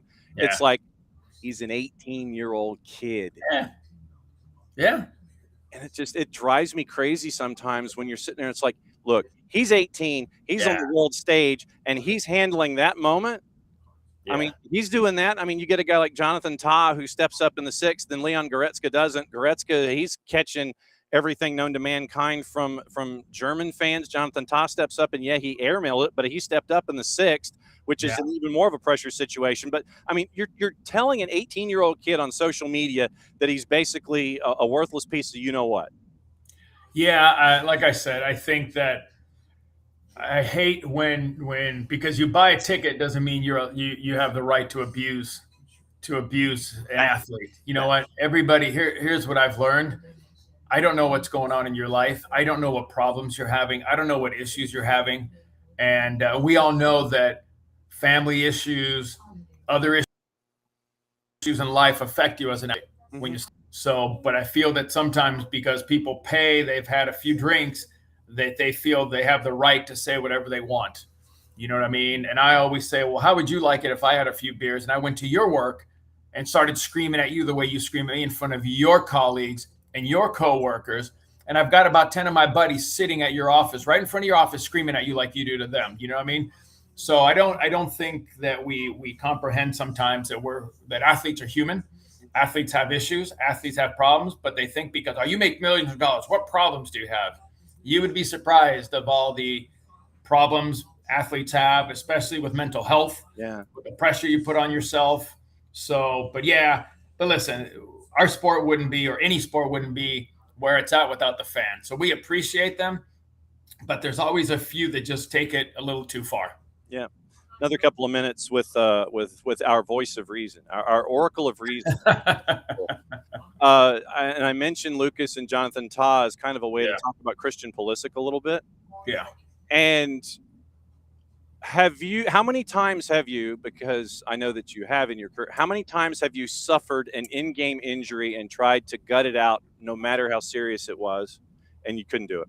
You know what? I'm going to say this. I never judge anybody because everybody's pain tolerance is different. Yeah. Everybody has a pain tolerance that they can live to. And there's other players that can't handle that much pain, and obviously I can't talk about Christian because he's got a minor fracture. He's got a bone. I get it. But listen, the times I don't like to compare because people say, oh, you live in the past. I don't live in the past. The problem is in the past was that we didn't have enough players sometimes. So, yeah, you know what? I did take an injection for 6 weeks when I had a broken toe to put my foot in my shoe so I could play and I wouldn't feel my foot. You know what I mean? I played, it's supposed to be 12 weeks. I was kind of forced to play after a sports hernia injury. And if you watch the game, it was against the New York Red Bulls. There's a highlight where I can't really strike a ball with the inside of my foot. The only way I can hit it with my laces because I had sports hernia surgery. And it was about 8 weeks out. I score a goal against New York and Tim Howard. And I start running towards the bench. And I'm running at the bench to go scream just to get in my coach's face. Paul Bravo grabs me by the shirt. And another guy grabs me by the shirt and tackles me so I don't go to the bench. So players play through injury. Listen, if it's a broken nose, if it's something you can play with, a broken wrist, you play. When it comes to your legs, that's a different ballgame because an ankle, you know what I mean, a knee, a fracture of the bone, you know what I mean? There's a lot of different injuries. Do I fight somebody the other day said, I would have never have came out of that game. And I'm sitting there going, I've watched you play. I've seen you come out of games for less than that. You know what I mean? So I don't like when people do that. I don't like to judge or compare injuries. If he doesn't feel he can't run, if he doesn't feel that he can help this team, I'm not going to judge him on that. Maybe he thought, if I can't do it, I got to let the coach put somebody else on there that can. So why would I think that this guy's chickening out, Christian? Why would I feel that he's trying to pull himself out of a game? You know what I mean? That doesn't come across, that negativity doesn't come across my head. That's not the way my head goes. I judge myself. If I can run and I can sprint and it's not going to affect me, a little bit of pain isn't going to hurt me. Yeah. So I can play with a lot more pain than a lot of other people have not been able to play with because of the fact that I've tweaked my hamstring. I took an injection at halftime and I finished the game. So I've played with a broken wrist. You know what I mean? I've got staples put in my head so I wouldn't have to come out of the game, and they stapled me shut. So, and I know other players that have done the exact same thing. So like I said, each individual has to realize how far they can push their body and their pain tolerance. And that's the bottom line of injuries. Yeah, and because that's why I wanted to ask basically what it's like for a professional athlete to try and navigate an injury in game and get to the point to where it's like, nah, man, I'm out here and I'm a minus. I'm no longer an E or a plus. I'm a minus, and I got to fix things. John, let me make this very clear. Yeah, we all disappointed with Christian. Yes. Okay. Because we have such high expectations for this kid. We expected him to put this team on his back, and this was going to be his World Cup. Okay. So it wasn't his World Cup. So do we need to beat the kid up? You don't think he's beating himself up enough as it is? So I don't feel like I need to beat him up. Am I disappointed? Sure. Because I was hoping this was going to be his World Cup. Unfortunately, he hurt his calf. Then he got hurt in that game. But if you go back to the first 45 minutes of Paraguay before he got hurt, he's the one that created the plays for the goal. He's the one, he dribbled by 2 guys. The own goal came. So we know the kid's got something. And I'll say this, I'll put it right out there. He's still the best American player we've ever had. And I put him in the category of Tab Ramos, and I put him in the category of Clint Dempsey, because those, to me, they were in Europe. They were successful. They had a great career. You can't be the best player ever if you've only played in MLS. You know what I'm saying? Yeah. So I think there's we say la camisa te pesa. That means the jersey weighs on you sometimes. Christian, by far, what he's done in Europe on his club team, no other American has done. Do we agree on that? Yes. Okay. When he comes to the national team, he hasn't lived up to the billing yet. He hasn't. That's what we're waiting for, right? That's what we're all waiting for. You know what I mean? Landon didn't play in Europe, but Landon had a great career on the national team. And the same with other. I think we're waiting for that European Christian to show up in a U.S. national team jersey. And the good thing is the kid's still young. He still probably has 2 more World Cups in him. So let's hope he can find his mental strength and his will, and he that sure doesn't weigh that much on him. Yep. All right. So how much longer are you up there at CBS? I'm up here till the 14th. I leave the 15th. That is Wednesday. I leave Wednesday to Seattle to do the first game back for MLS. It's Seattle versus Portland. And it's that game that season in between the semifinals and the final. So if people, are going to miss soccer, so you might as well check out the MLS calendar and go see a game. Absolutely. It has been cool to see you on this coast kicking ass. Not that you don't kick ass on any coast or any times that you're in, but it's great to where Kirk knocks on your door and I'm not like waking you up and you're facing a bowl of Fruit Loops or something. Buddy, when he told me to do your show, I mean, he called me and said, "Hey, do you have time?" And I'm like, "Sure do, damn it, let's go." Oh my God. That's why we love you very much. You are fantastic. And as one of our oracles of reason and an OG with us, it is great to catch up with you on the variety of topics. And when you get to earn us our explicit rating on a Friday, that's always a bonus. There we go. I'm here to help, my friend. I'm here to help. So just go kick ass, and we'll be knocking on your door soon enough, and you can come in and crash anytime you want. That's what we're Buddy, here. As soon as I ever go to Atlanta, I'm crashing there. You know that. Fantastic. Be safe, my friend. Go All right, brother. Have a great day. There he goes. It's Marcelo Balboa, and Yo Cello. That sounds like that sounds like a sitcom. Yo Cello. That's a sitcom. But no, it's always great to catch up with Marcelo Balboa, and it's rare when you get to have a Hall of Famer. And he just kind of is like, yeah, I'm in, I'm talking. And as you can tell, Marcelo is always very, very tight-lipped, very demure. He's very, very, he's very, very quiet, reserved, doesn't have an opinion ever, but it's always good to catch up with Cello. So there's your Hall of Famer on a Friday. So it's always cool. Jake Griffith joining us in about 6 minutes to talk about USLW. And then after that, we will get into the remainder of the stuff on the grid. It is NPSL playoffs. It's Atlanta United. We have goals and stuff from AST with Jason. And we'll get into that. And all of the other stuff before we get out of here. NWSL is back. NWSL is back. And we're going to catch you up with all of that. But it's always great to catch up with Cello. Now I got to go find that highlight where he's basically got a sports hernia and he scores and he's about to kill his coach. I got to go find that highlight now. So yeah, Cello's on with CBS. So anything and everything CBS, go watch. Bottom line. Okay, so gossip, rumor, and innuendo. We got to get into that also here while we are here and let you know what's going on. Wow, Scotty Scheffler is headed for his first miscut in 4 years. That is not soccer related, but that's just out there. Mbappe, after being knocked around by Morocco yesterday, he's like, I'm all good. Liverpool's CEO has quit Fenway Sports Group. Michael Edwards, Chief Executive Officer for football for Fenway Sports Group, he is out. Tendered his resignation departing immediately, and this is from Beth Lindop that came out about 45 minutes ago. Tendered his resignation, departing immediately despite having 1 year left on his deal. Following his exit, FSG President Mike Gordon expected to take more of a hands-on role in the day-to-day running of Liverpool. Departure compounds, according to Beth, the sense of transition at Anfield. Arne Slot, having already been replaced by Andoni Iraola. Doubt over the long-term future of sporting director Richard Hughes, who appointed Iraola and whose contract expires in the summer of 27, amid links to Al Hilal and the Saudi pro. FSG described Edwards' exit as, quote, the culmination of a planned transition following the completion of key strategic priorities, end quote. However, sources told ESPN's Liverpool American ownership failed in their efforts to convince Edwards to stay after he expressed his frustration over the lack of progress in expanding their portfolio.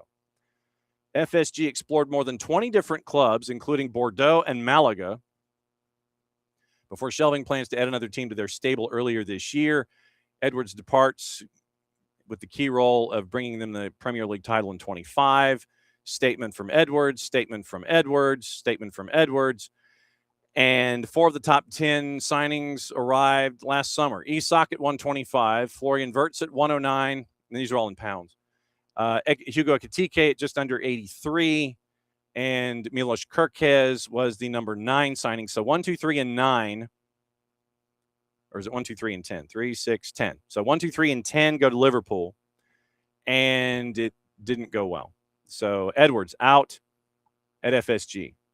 He's leaving it. He's leaving FSG. And let's see, Arsenal have signed on a battle after Barcelona exit. Jorge Jesus has been named the new head coach at Portugal. That's officially official. Then gossip, rumor, and innuendo as we go. Let's see. So that is talk. Okay, transfers. Here we go. So here's your up-to-date transfer stuff. Trending rumors, both Uniteds, Manchester and Newcastle, interested in Nico Williams, according to the BBC. Both clubs believed to have registered interest in the Welsh international. 37 of 38 matches last year, versatility playing both sides of the defense. Arsenal set to push forward with an approach for Club Brugge attacking midfielder Christos Solis, according to the 3-letter paper. Gunners are reported to have identified the 24-year-old as a potential replacement for Besiktas-linked Leandro Trossard, as they're closing in on an agreement around £35 million. Solis previously played in the Premier League at Norwich 5 years ago. Move isn't expected to impact their pursuit of Morgan Rogers. Manchester United lining up a move for AS Roma's Manu Kone. According to Team Talk, 25-year-old believed to be an emerging option for United, who've identified him as a better fit for manager Michael Carrick's squad than Camavinga at Real Madrid. Said an offer worth around £50 million would be required to land Kone.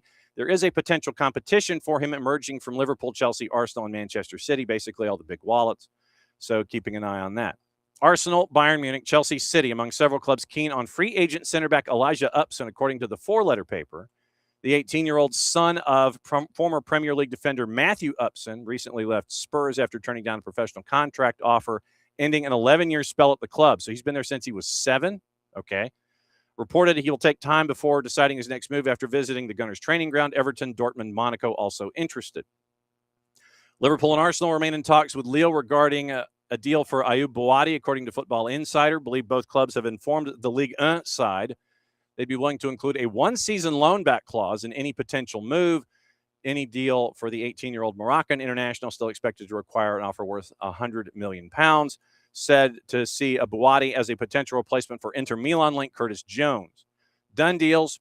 Pierce Charles, keeper, came through City's youth system before moving to Sheffield Wednesday in 21. Immediately joined QPR on loan after signing with City. Cole Campbell from the Atlanta area joining Bundesliga newcomer Elversberg from Dortmund. Born in Houston, getting a 4-year deal through June of 2030. Mentioned on a battle on a free, other rumors, and around the corner is our buddy Jake Griffith to talk USL-W and, maybe some MLS Next Pro while we're at it. Jonathan David, Juve striker, intends to stay put at the club despite not being in their plans. That's according to Gazzetta. Corriere dello Sport, Luka Modric closing in on signing a 1-year deal to return to AC Milan. 3-letter paper. Manchester United in advanced talks with keeper Carl Darlow after he left Leeds at the end of his deal. Reports say the move could potentially be confirmed today. Football Insider, Wrexham are interested in Everton goalkeeper Mark Travers. They'll have Firefox, the browser, on the front of their shirt this year. Gazzetta, we mentioned Curtis Jones open to a switch. Reds demanding a transfer offer worth €40 million. Fabrizio Romano, Spurs defender Christian Romero attracting interest from La Liga and Serie A, previously linked with Atletico de Madrid. Sky, Freiburg and Swiss international attacking midfielder Johan Manzambi has agreed to personal terms with Newcastle, closing in on a £49 million deal to sign him. Florian Plettenberg, Dortmund see Cologne winger Said Al-Mallah as a potential replacement for Karim Adeyemi, who's headed to Barcelona. They want to negotiate a lower fee than the €50 million eval. Nicolas Schira, AC Milan looking at Strasbourg right back Guela Due. Tuttosport, Spurs interested in reuniting with PSG striker Randall Colomawani. Ben Jacobs, Crystal Palace and Fulham have joined Leeds in the race for Shea Charles from Southampton. Nicolas Schira, Sassuolo defender Tariq Muharremovich is on the radar of two clubs in the Premier League. An offer of €40 million would be required to land him. I picked him up in my box of 50 50-pack Panini stickers the other day. I've opened them all. Now I have to plaster them in the book. Zion Suzuki, Villa could challenge Leeds in the race for Parma, and Japan international keeper. That's Team Talk. 4-letter paper, Sheffield, exploring a move to sign Everton defender Seamus Coleman on a free, and he has accepted an invite to train with them. I am 2 minutes late, and Jake's going to kill me. So here's the deal. There are other things going on. That's why we had the chairman of the NPSL hanging out with us. We got NPSL playoffs going on. We have USLW national semifinals going on. Like I said, tomorrow morning, 9:05, we'll catch up with the head coach of Asheville City and find out what's going on as they get ready for Vermont Green. But now we go and catch up with our buddy Jake Griffith and find out what's going on with Minnesota Aurora. Where's your Aurora stuff behind you, Jake? Hey, look, listen, it's the same complaint that a couple people have raised to me on this media tour I've been doing the last few days. As I point out to everybody, I do have a scarf right here and an Aurora hat, but, you know, we gotta keep it balanced and unbiased, right? I mean... No, you're talking Aurora here, sir. That's fair. That's fair. You got to slide that stuff a little closer to the middle. So the reason, like I said, we knocked on your door. We knocked on Aurora's door in the collective because, hey, folks need to know about what's going on in USLW because you have national semifinals. For those who have not had the chance to see as many matches as you have, how would you break down the season on the whole as we're now in the Final Four? You know, it's been a real whirlwind. I mean, it's hard to believe that we already are in the national semifinals down to the Final Four, but this is my 4th year covering Aurora as their play-by-play broadcaster. They've been in existence for 5, and this is undoubtedly the most special season I've had a chance to be a part of. And I think it's really about the personalities on this team, truly. I know that probably sounds like a little bit of a cliche, but this is a unique roster in the sense that this is the first time Aurora have branched out of some of their normal pipelines of acquiring players from a Utah State or players from the state of Minnesota. They've dipped in. They've got players from Baylor and Memphis and Central Florida and St. Louis / James Madison, you know, players who have transferred along the way, and Mizzou and schools like that. And as we know, those are a lot of top-tier talented players in women's college soccer. And so I think that has created this almost most talented roster Aurora have fielded. And that's not a knock on any previous roster, but you just look at how much talent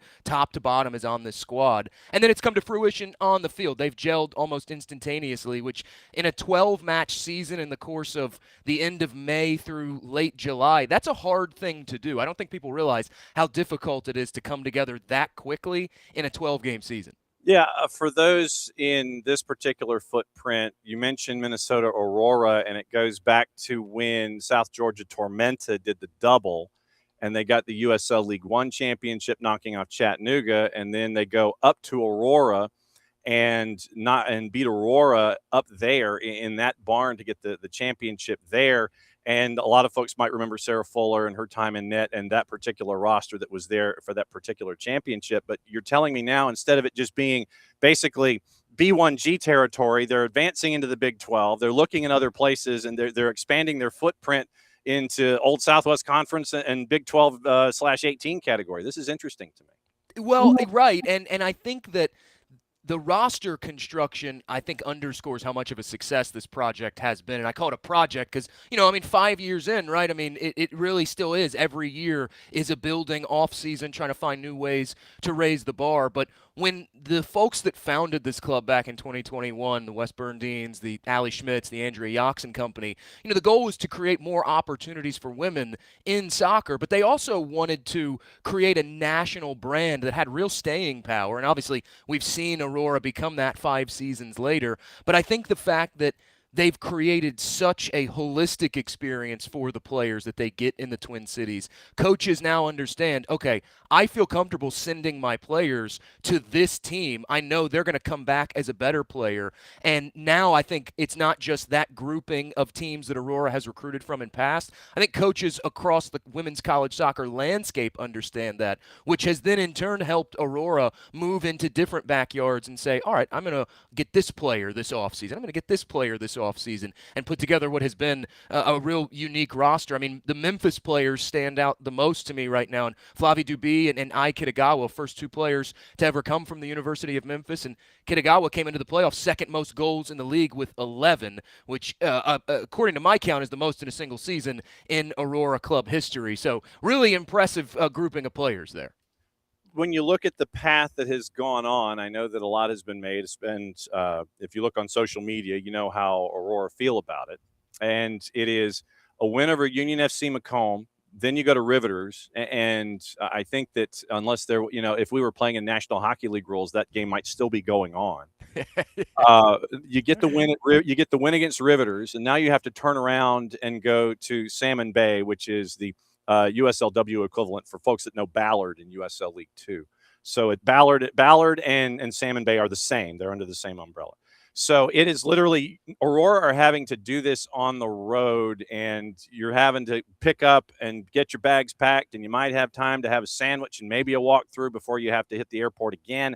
What has it been like to see this group do all of this, especially recently here on the road, and they're going to have to do it on the road again in the semis? Well, seeing them in the day-to-day training, I think it's been impressive just how locked in they are. It's not a team that really kind of makes excuses. Hey, whatever. The circumstances are the circumstances. We've got to deal with the path ahead of us, which, as you and I both know, you have to, if you're going to be a championship team, you have to have that kind of mentality. I know there's been a lot of passion in terms of the fan base response because fans are hungry. They want to see more Aurora. I mean, it's, again, a 12-game season, half and half, road and home. So the fans really only get 6 times to see this team, and then they go on the road for the first 2 rounds of the playoffs. But as I've told a lot of people, whatever you want to make about social media response to any situation, I think if you're a club, you want that passion from the fan base. It shows how much hunger there is for Minnesota Aurora here in the Twin Cities and how much inroads this club has made to really carve out its own identity.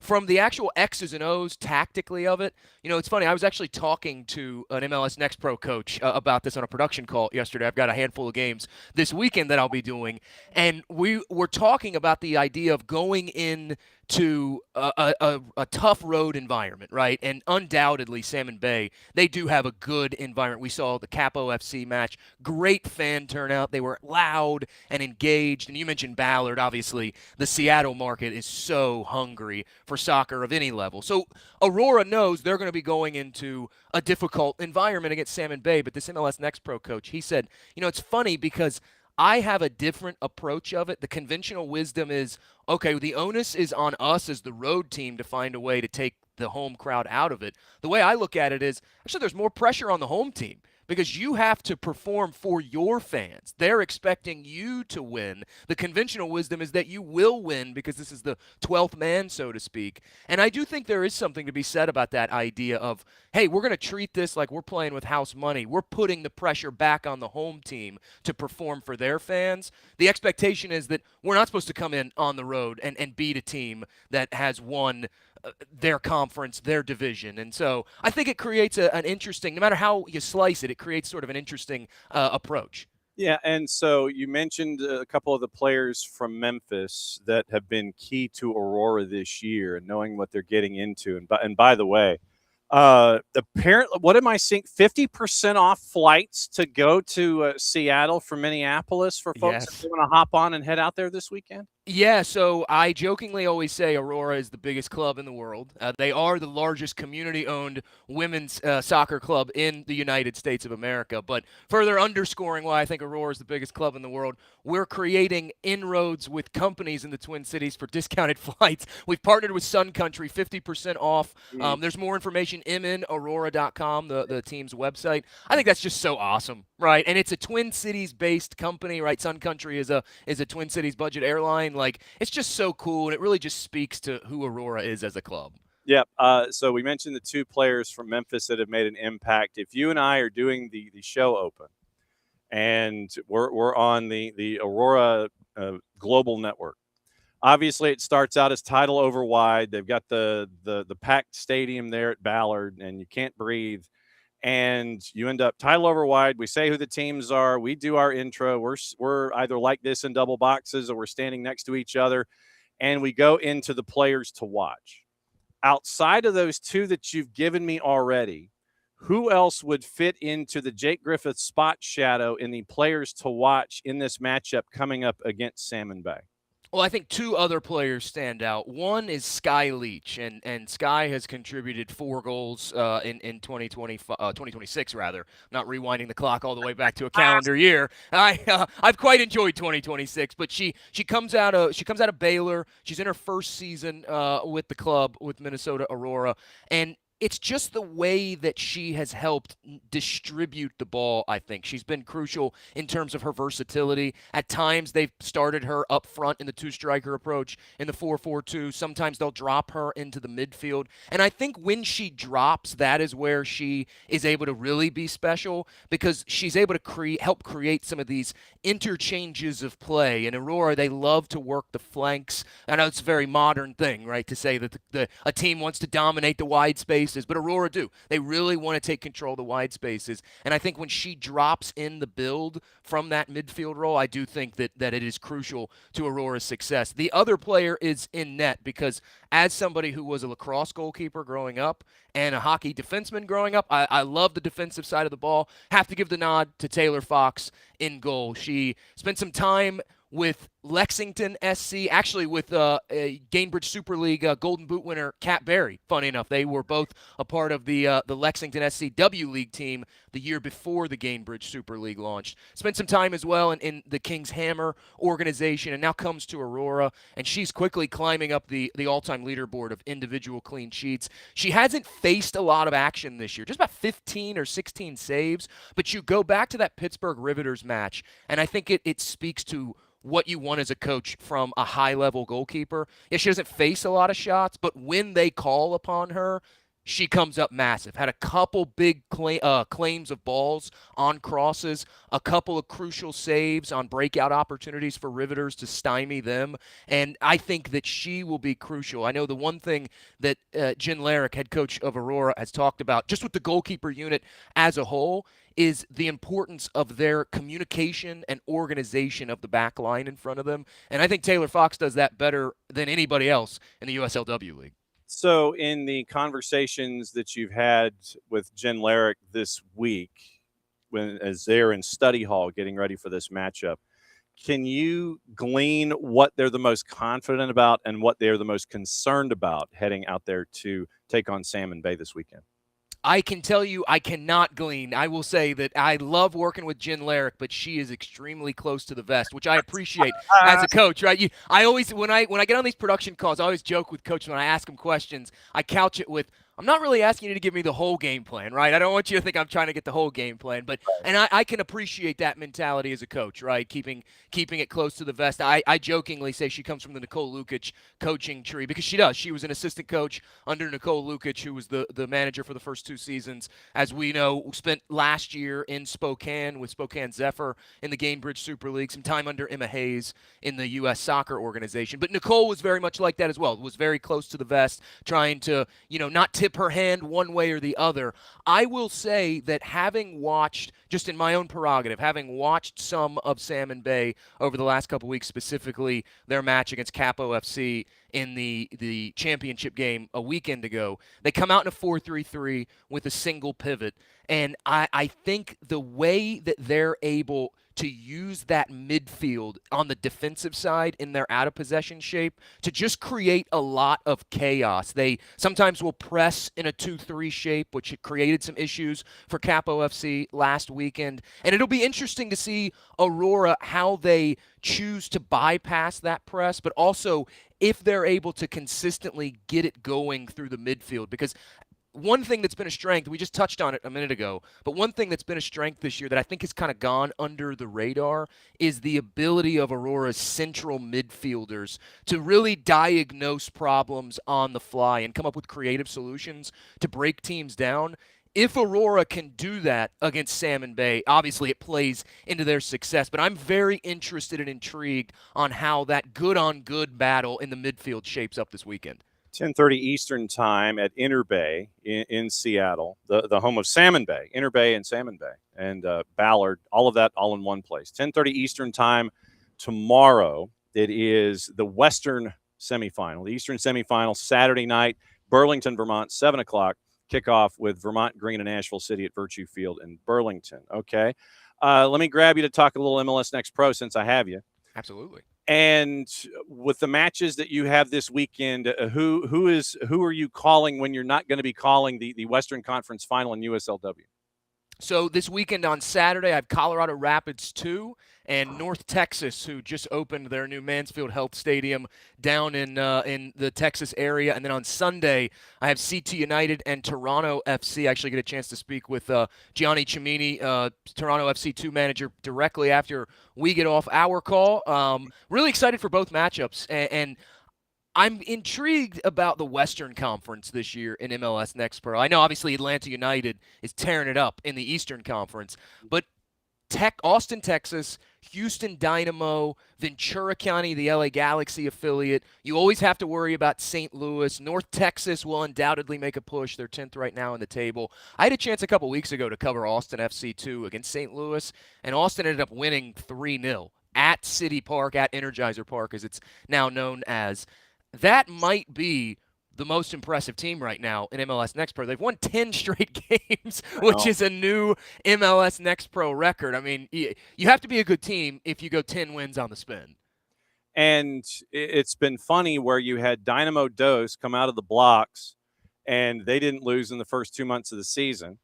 And now you have Los Verdos, Austin FC2. It's like Copa Tejas on steroids, man. I mean, it's wild to see where Houston got off to the hot start. They've kind of come back to the rest of the pack. And now you've got Austin FC2 doing the same thing, and they're taking over. And you mentioned Ventura, when you've got a legacy as a goal scorer, that's never a bad thing either.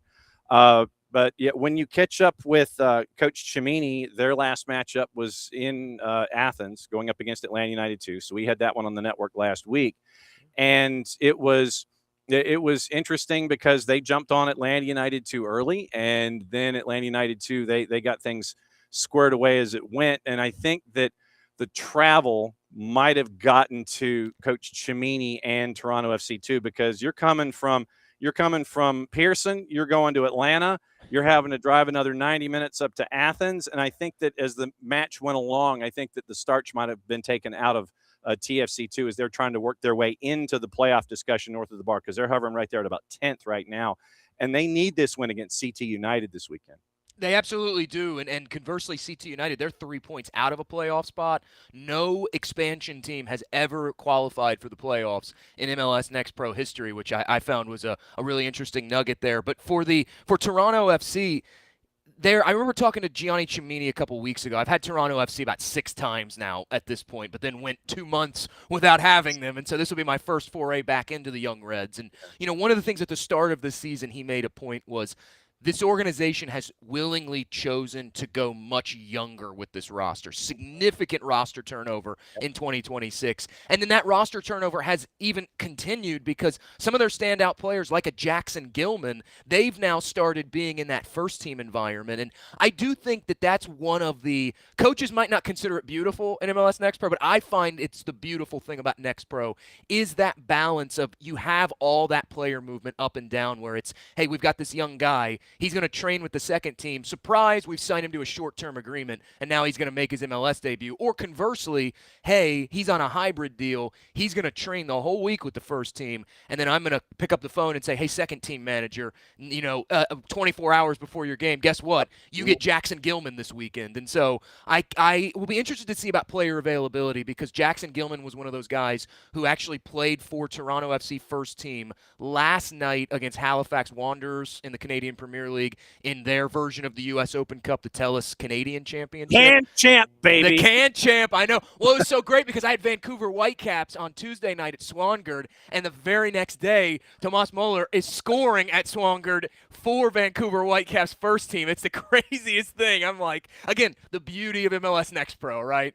You aren't kidding. And his roster, Coach Cimini's roster, was rotated out, and so there were some there was a lot of academy influence on the roster that was going up against Atlanta United too. I want to say it was 5 or 6 players in the academy section of the game notes. They were getting minutes, if not starts, against Atlanta United too. So when you catch up with him, you get to find out about that. I just like saying Marcus Zimmermansich.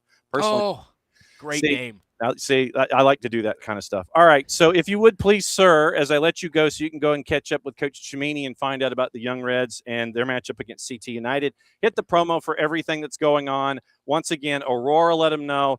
MLS Next Pro, let them know. Hit me.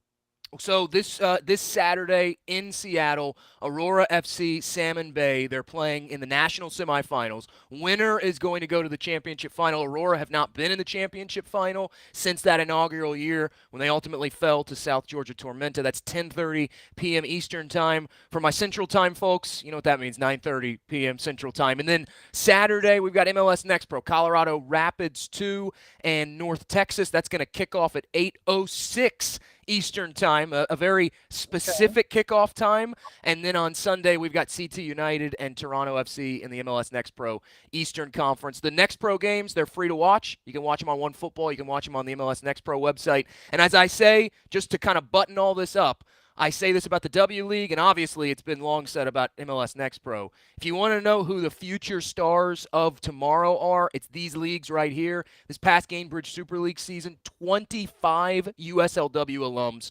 participated in the Gainbridge Super League playoffs. So if you want to know the future of women's soccer, USLW League, and this is a fantastic matchup this weekend against two very, very good teams. Can't wait. As always, my friend, great to see you, and continue your train. Do you have a Rory backpack, by the way?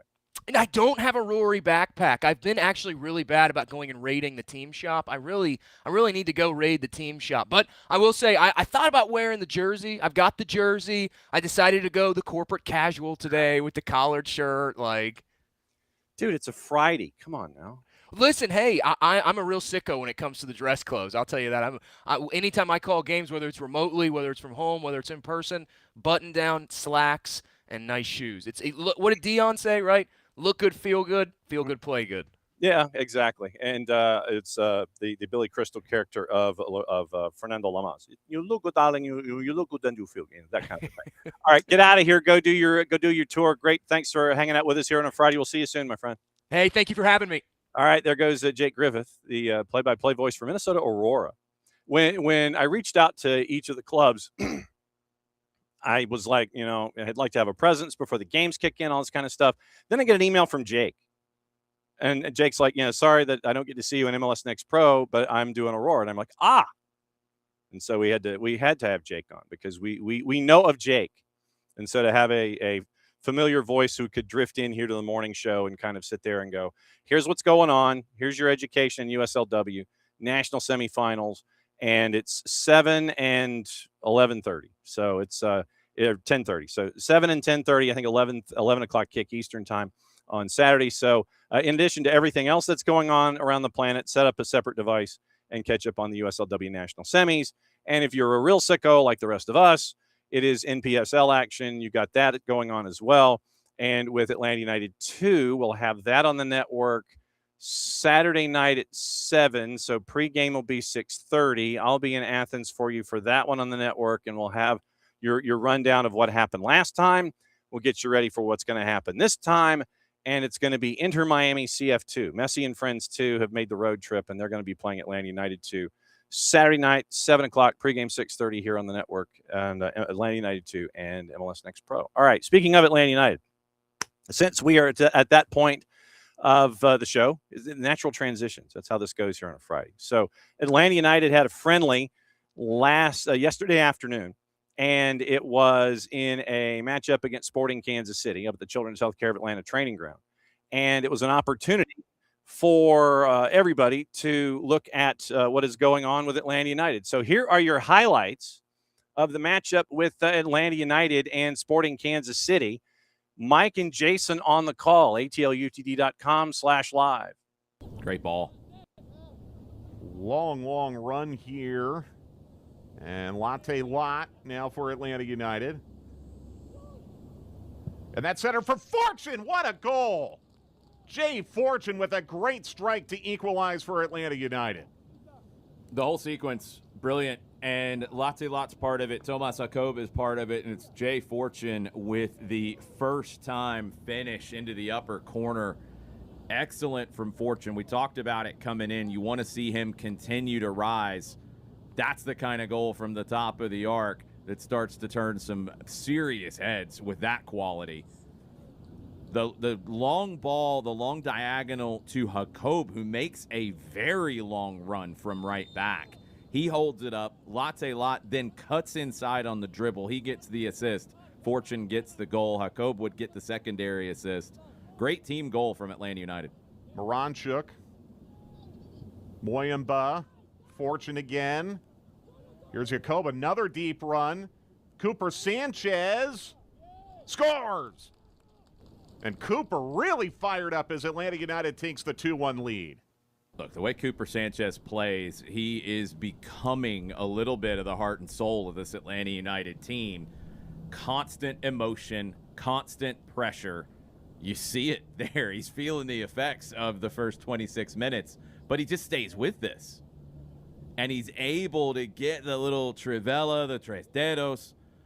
It gets blocked the first time. He doesn't quit on the play. And again, it's Tomas Jakob getting forward down the right, opening the game up. Great work from Jakob. Great sticking with it by Sanchez. 2-1 Atlanta. Luke Brennan seeing a lane.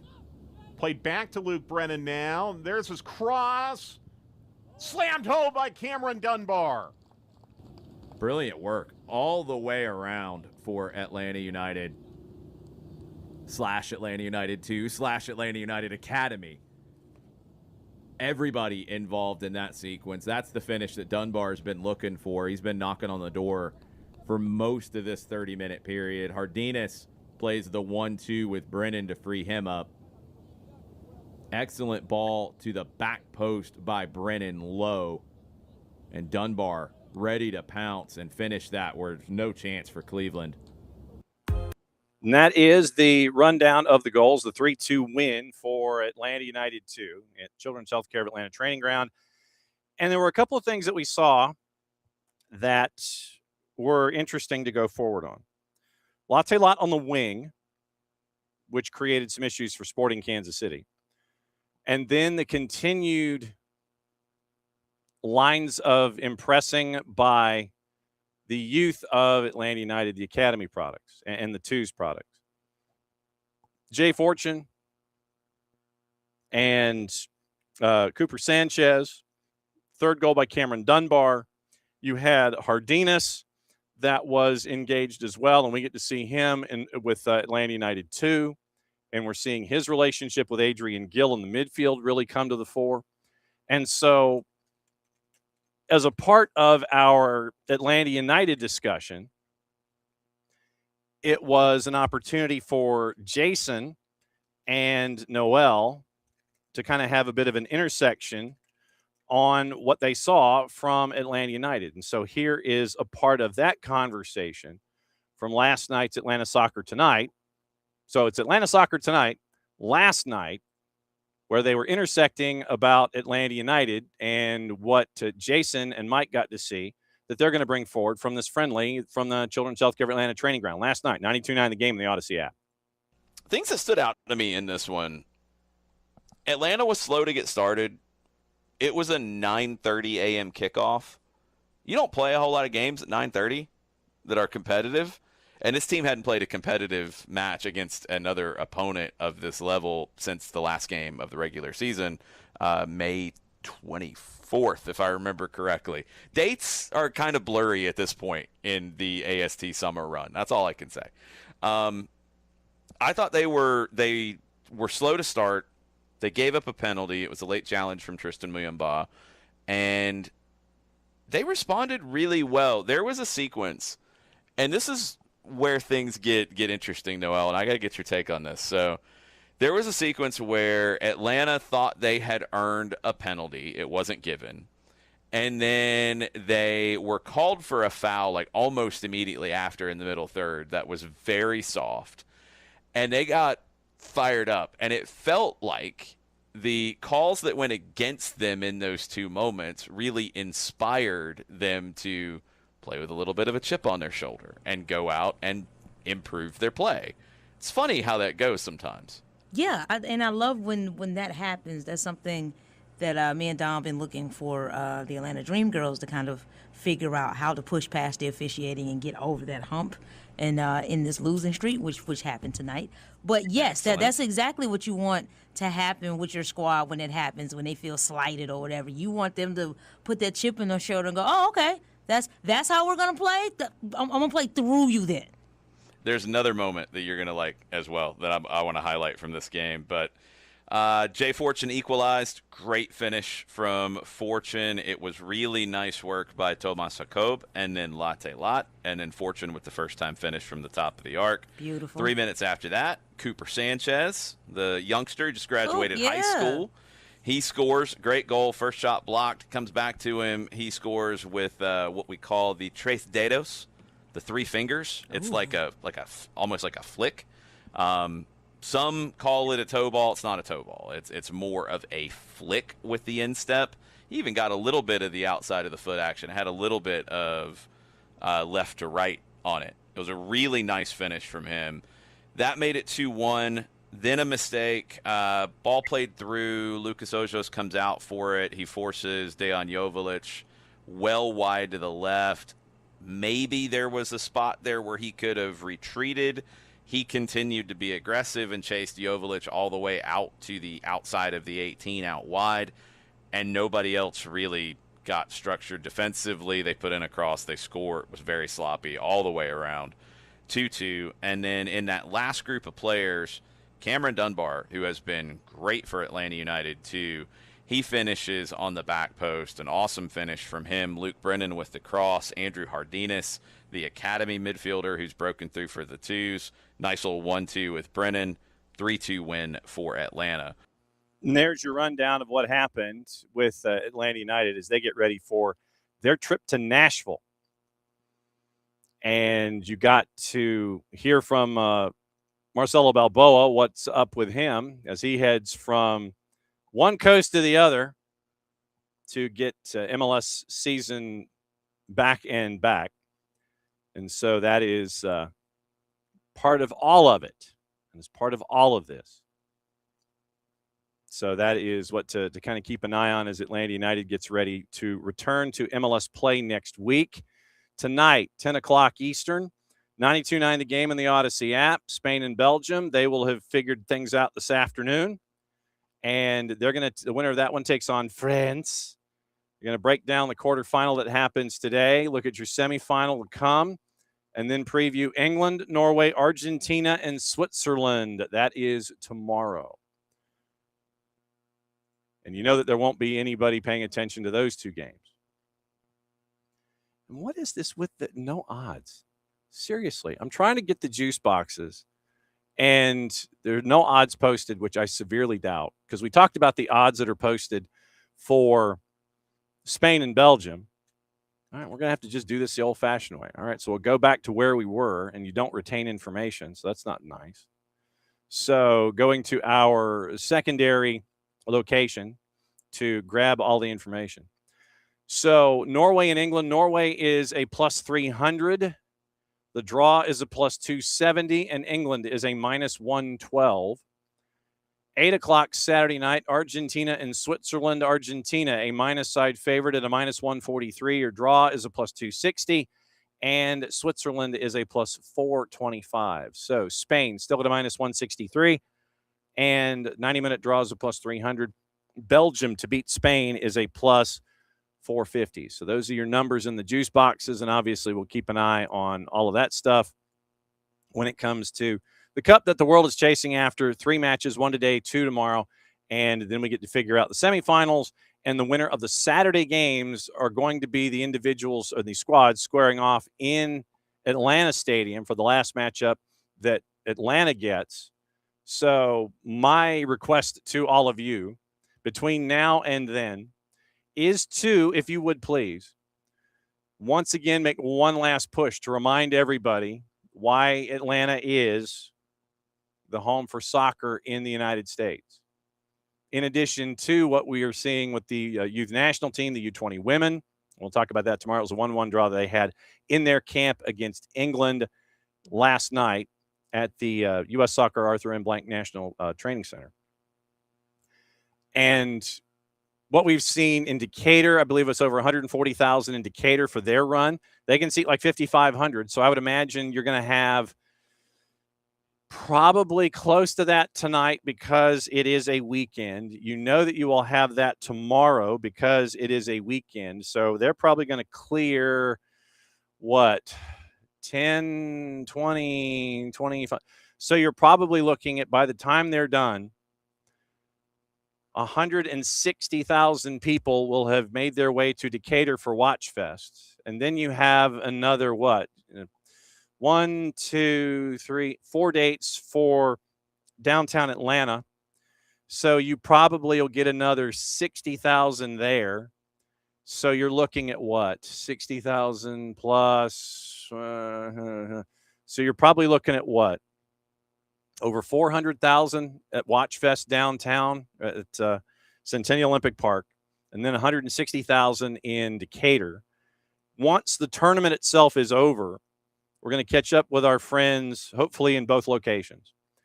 Catch up with our friends at Decatur, catch up with our friends downtown, and get the post-mortem on everything economically and lessons and all that kind of stuff. But 2 locations along the MARTA line. By the time the tournament is completed, you will have 550, 560,000 folks at 2 separate Watch Fests in the Atlanta area. And that is not to, under any circumstance, discount any of the local events that have been had in and around the in the SDH footprint. Doesn't matter where we're talking. But the way that the South specifically and the way that the United States has represented itself, frankly, we need more cameras in Atlanta activated. Just saying. So anyway, Watch Fest and downtown this weekend for the matchups today and the doubleheader tomorrow. Should be a blast. And so just be prepared, stay hydrated, and be ready to have another blast when it comes to the cup that the world is chasing. And then especially if you end up with Argentina taking on the winner of England and Norway downtown midweek, and how crazy it is going to be leading up to that and how crazy it's going to be after the fact. So you've got a lot to be proud of for all of you in all of your towns and all of your markets that have had all these watch parties and gettings together to showcase what makes the sport what it is here that we are blessed to cover every single day. So I would give all of you a round of applause. So I would give you a round of applause right now. I'll give you another one when the tournament is over, when we have all the numbers and we just look at the sheer volume of celebration and unity that we got to see this entire time. So that is your assignment. Go have fun this weekend and stay hydrated. Basically, that's your assignment. So let's check in with our sources and find out what we might have missed, if we missed anything in particular, when it came to all of the intel and info that has come across our desk. So Andre Santos signed his Manchester United contract, passed his medical yesterday. We do not have the photo of a pen hovering over a contract and Andre smiling into a camera yet.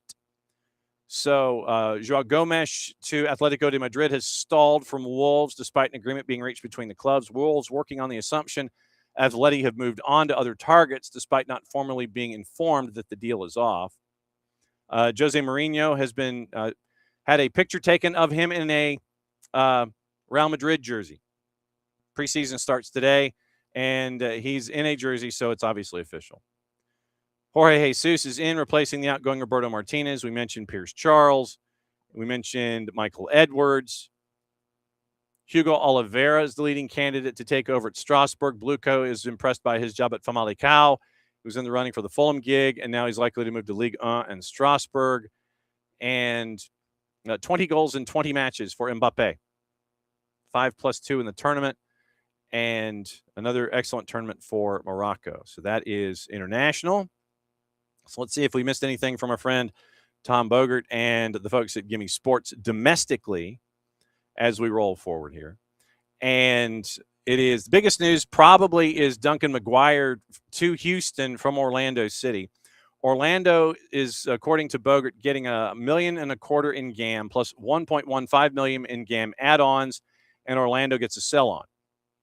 So now you have Duncan McGuire sliding in, and he'll be a part of the Houston offense going forward. So you'll now get, with Griezmann making his debut, and by the way, the purple team and FCD are going to have a friendly that we saw from our friend Edwin Pintor. That is July 15th. So Wednesday, Griezmann, FCD, and the purple team. So that is happening. It's probably behind.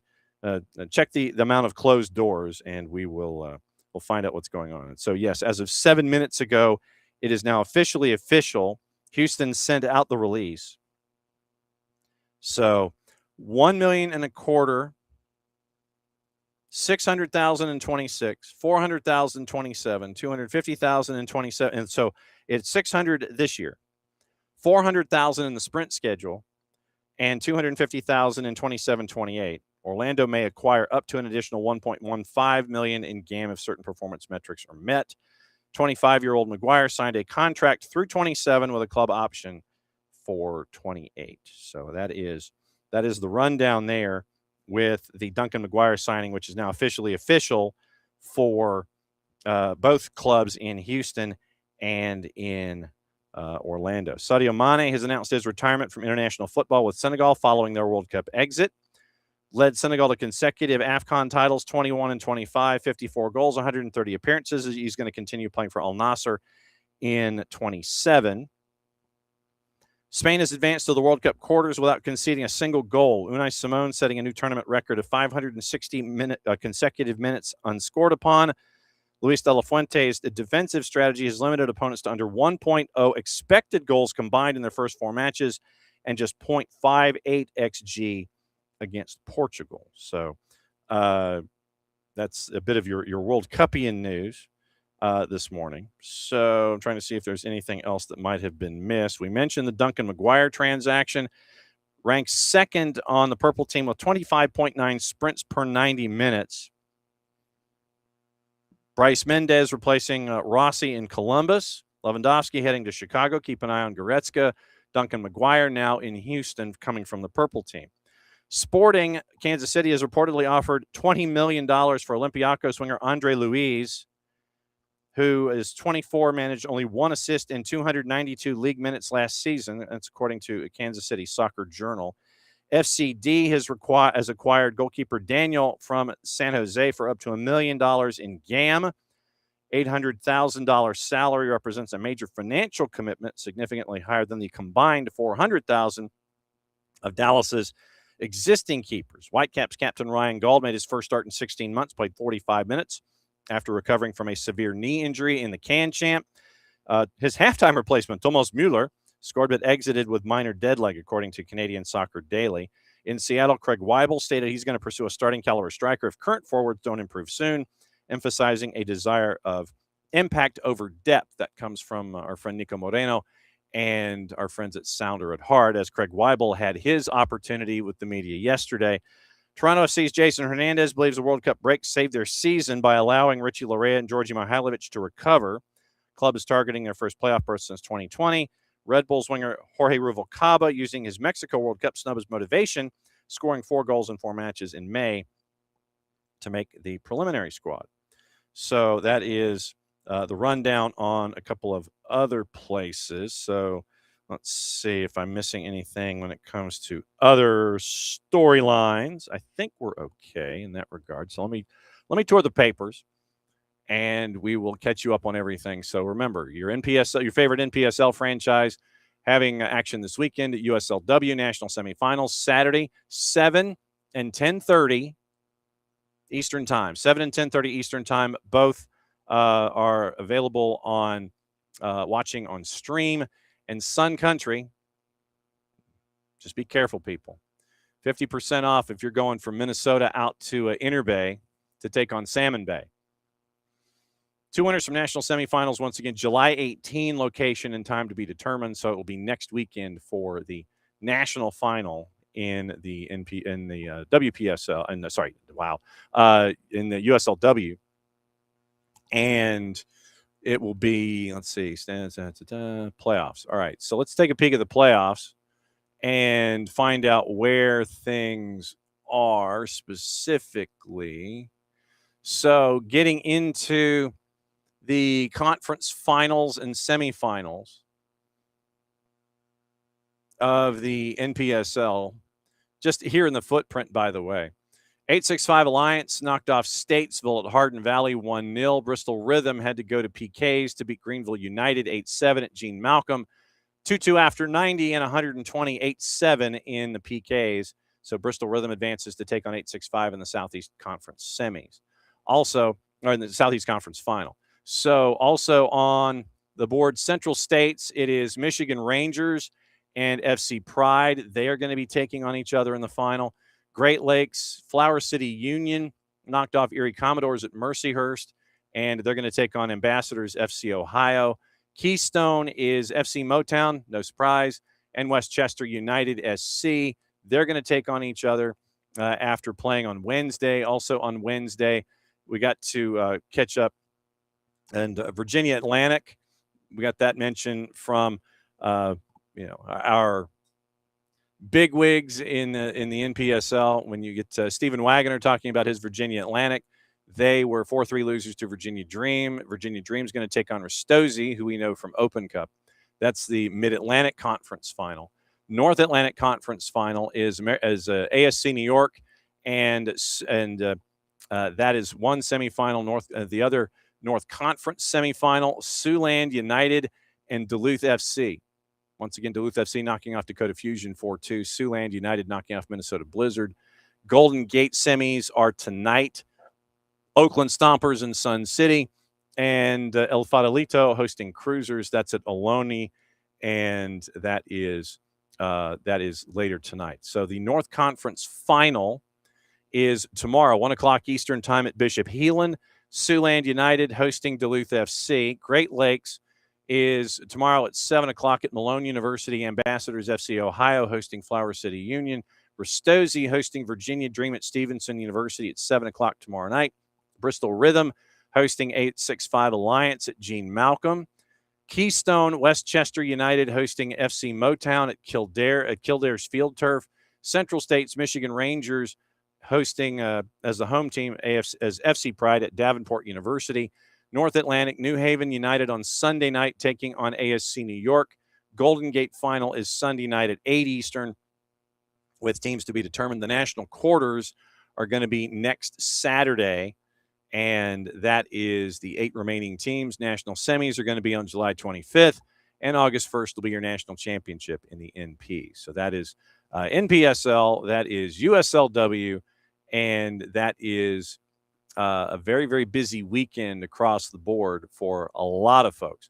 Mention the NWSL, so let's let you know what's happening there as the NWSL is back. And let me see if the juice boxes will actually behave here and give it to me. So NWSL, they exist. How do you not have juice boxes? Seriously. How do you not have juice boxes? The 3 matches at 8 o'clock tonight. Racing Louisville hosting Bay. Boston hosting Chicago. Orlando hosting Kansas City Current. 10 o'clock tonight, Utah Royals back on the field taking on Gotham. Tomorrow, it is North Carolina Courage at 6:30 hosting Washington Spirit, 8:45 San Diego hosting Angel City. And then on Sunday, 4 o'clock, Seattle Reign hosting Portland in Cascadia, NWSL style. Denver is hosting Houston Dash, 7 o'clock on Sunday night. So let's see if we can find juice boxes here, because our number one website has just decided to crash and not give any kind of domestic odds, period, when it comes to anything involving soccer. That's crazy to me. Okay, so there. So not those. Let's go to the bottom. Here we go. Okay. So numbers. Friday at 7, Legacy at home, a -175 hosting Chicago. Stars at a +333 on the draw, +350 for the Stars. Orlando is a dog at home to Kansas City at a +175. 90-minute draw, +260. Kansas City current +120. Racing Louisville +137. Draws a +240. Bay FC is a +162. Utah Royals at home, a +190 to Gotham, who's a +115. Your draws +225. And North Carolina Courage on Saturday is a +180 at home. 90-minute draws a +230. Spirit are a +115. San Diego Wave a -118 at home at the Murph Dragon hosting Angel City. Draws a +225, and Angel City is a +270. So that gets you through Saturday anyway. So Friday and Saturday, they have been taken care of when it comes to your juice boxes on the board. Okay, today, once again, remember, it is the second World Cup quarterfinal to determine who plays France in the semi midweek. So that's this afternoon. Pick your network of choice. Go hang out and watch that. Then, once again, you've got all your lower divisions. They're playing and getting ready for things. Saturday, it is the doubleheader in the other quarterfinal to determine the semi that plays here in Atlanta.